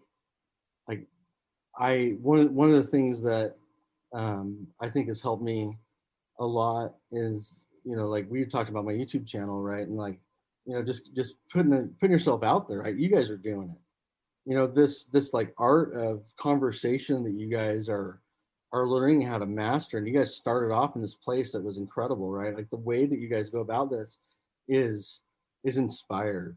Okay, it's not just you. You're not in this alone. You guys know that. But when we are willing to put ourselves out there, I think it strengthens us so much, because now all of a sudden you have a desire, or else you're able to overcome the fear. Who cares what people think, right? Like that's up to you. You have your agency to think what you want to think, and that's okay. And I totally support your right to think that. But I'm going to tell you right now, like what I've experienced in my life and what I know is true is for you also, right? It's not just for me. Like I want you to have this, and I'm going to tell you all of the experiences that I'm having, so that maybe you can take the things that I'm saying and put them to the test. And if you do that, I promise you that you're going to start finding that you can relate to what I'm saying, because you're going to have the same kinds of experiences, because it's real. And so, as we talk about struggle and, the things that we go through and the things that we learn, ultimately, it's about being able to testify about the incredible awesomeness of the creation, the plan of salvation, and where we should be focusing and where we should want to be. Right? I want to be there when the Savior comes, not just on the great and dreadful day, right? I want to be there when the keys are turned over to him in the New Jerusalem or in Zion, right? I want to be there, right? All these things that we don't need to get into all this doctrine, right? But there are these moments in time where it's like, I just want to be there, and then I can decide where I want to be after that, right? Like, that's exciting to me. All this other stuff is just noise that helps us to be strong enough, but there's real stuff to, that's all the good stuff. But I think, Nick, like I'm listening to the conversation tonight, and and I appreciate you sharing what you've shared. There's some hard things that you've talked about that you're going through, but I just think, man, it's peddling hope, man. That's at the end of the day, that's it. And I think that I hope people listen and they say, well, shoot, I'm going through my own hard things, and what can I turn to? Because you keep going back to that process of where do you find hope. And I think it's important for a lot of people to hear that hope is there, because we do live in a time where hope is perceived as it's hard to come by, so. Or it's misunderstood as wishing with no action behind it. Yeah, that's right. Yeah. Right. Yeah. Or luck, or you're part of some conspiracy against everybody else, and that's why you're able to be blessed. I mean, there's so many reasons that people come up with. And so, Nick, I believe in the power of generative language, right? Using our words to paint a picture for those that we live with, for those that we lead, for those that we work with, to paint a picture of a reality that isn't yet. I'd like to just throw that out to you. Right? Let's use some generative language. You move to Utah. What happens? Paint me a picture of what this move is going to do for you and your family. I think I'll just start with my wife and I think that there's going to be new opportunities in Utah that will open some doors to allow us to better help our children through example. And what I mean by that is there's just projects that we're working on that, look, I'll just straight up say, like, if I can, I want it down. I'm trying to simplify my life as much as I possibly can so that I have time. And, you know, I spent so many years traveling and, you know, working for a company where I had a lot of responsibility. And the best thing I ever did was to decide to slow down and to take a step back. And I'm at a place now where this move also helps me to do that with a little bit more freedom, and to not have to get on that hamster wheel like I did before, because, you know, I'm cutting my costs big time, right? I'm cutting down on the financial responsibilities that I had living in the house that I was living in California, right? It's nothing to do with California. It has to do with, you know, the choices that we make, right? So I've chosen to simplify. And so I'm gonna have more time to be with my family, to be with my wife, and work on some projects. I've talked to Tyler about this, and you know, my wife is, I shouldn't say my wife, like, she has a name, Shellie. She's working on this incredible project where, you know, she actually she started a podcast, but that's just like a side note. But she's starting a business where Hold on, back up. Let's drop it. What's the podcast? It's Renew Yourself, Renew Your Marriage, I think is the name of it. Okay. But basically she's focused on helping mainly women, but also men too. And mostly it's, you know, religious individuals and their intimacy, you know, in marriage. And we're not just talking about just like sex, but, you know, intimacy is, you know, there's like 30 different kinds of intimacy, right? And so she's focused on helping people to, you know, improve their marriages. Let's just put it that way. And so I've had time to help her with that. And so I think by being able to do that a little bit more, I think it helps us to stay focused on, you know, some of the things that we have goals, you know, our goals together. And so, look, and I say this because I think that every marriage goes through their ups and downs, right? But marriage is so important. And, you know, there are plenty of people out there that, you know, go through hard times in their marriages and, you know, get divorced, and, you know, things happen, right? I've had friends where their spouses die and, you know, they're alone and all these things, and those things happen. But as far as just the strength of a marriage, I don't see there being a lot of things that are more important than being united with a person. Like I shared earlier, you know, those moments of joy. And so I think that we can have that even with friends too. You know, it's a different kind of thing, but I want to be able to spend more time with her doing that. And by doing that, I think our children are going to be able to be part of that. And Josh, who is at the school, I think we're going to be better prepared to help him when we are united as a family. And so this move really does free us up to be able to focus a lot more on each other than we have been in the past. You know, it's hard to do that when I've been gone, right? I traveled a lot for a lot of years, and it made it really hard to be able to do that. And I know not everyone can do that, but, you know, whatever you can do to, you know, to find more time to really enjoy being together, you know, as a couple and with your family, I think is important for everybody. And I'll tell that to anybody, right? Anybody that's struggling with their marriage or their family, that's the first place to start, right? Aside from just your faith, right? But that goes hand in hand. So I guess the bottom line is this move allows us to focus on, you know, I still have to work. Don't get me wrong, I'm not retiring, right? But I've slimmed down enough that I don't need to make as much as I did before, right? You know, I've always said I want to get to a place where, you know, I can, if I have to work at Home Depot and, you know, pay the bills, then, you know, that's fine. I don't care. I want to be able to focus on the things in life that are important. and I still have pride and I still have vanity, right? Like there's no question about it, right? I'm still vain enough to, want to keep up with the Joneses, right? Like that hasn't been an issue for me, but it's there, right? Like in Utah is not necessarily the best place in the world to go for that. So that those are always going to be challenges for me.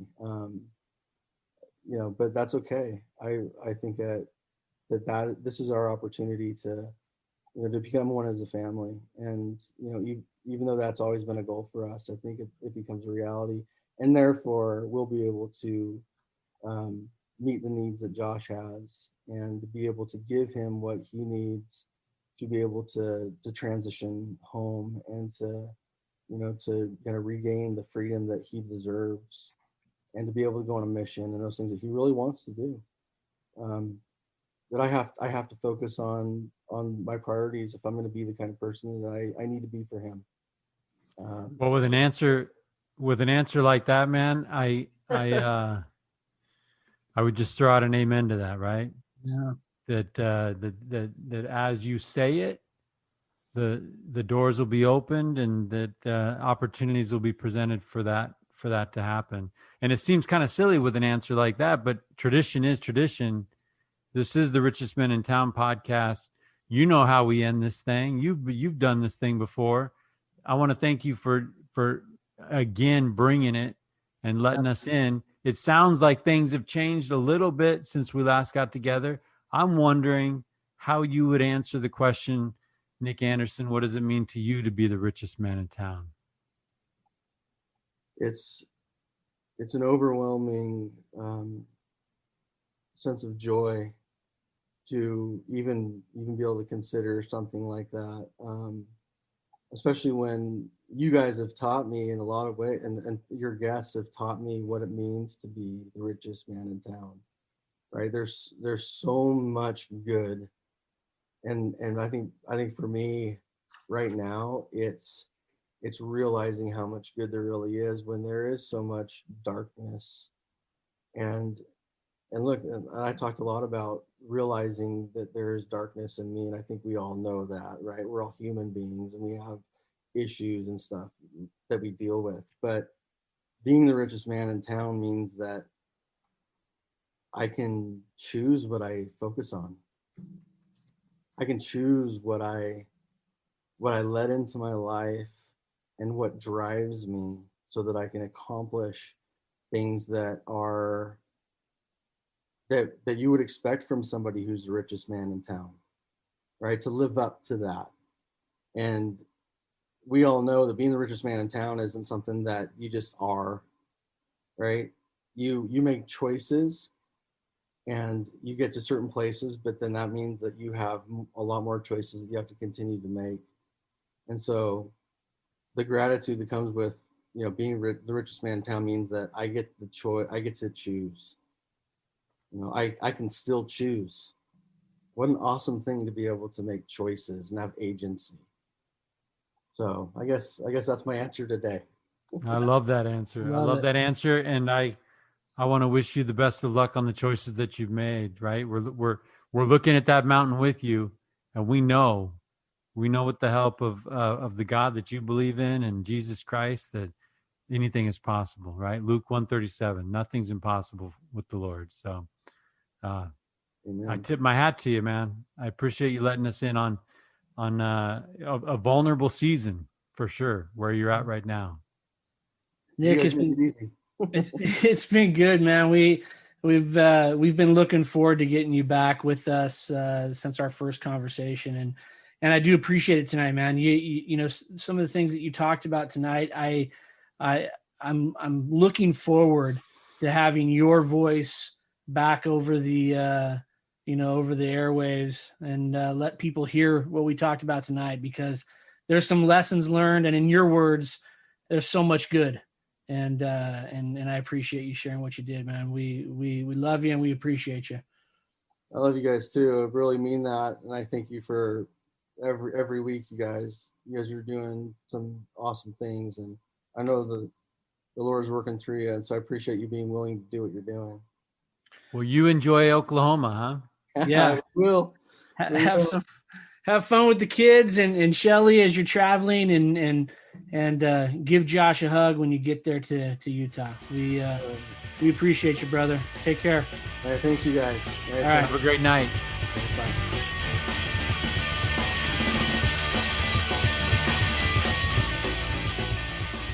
Good idea, Ernie. A toast to my big brother George, the richest man in town.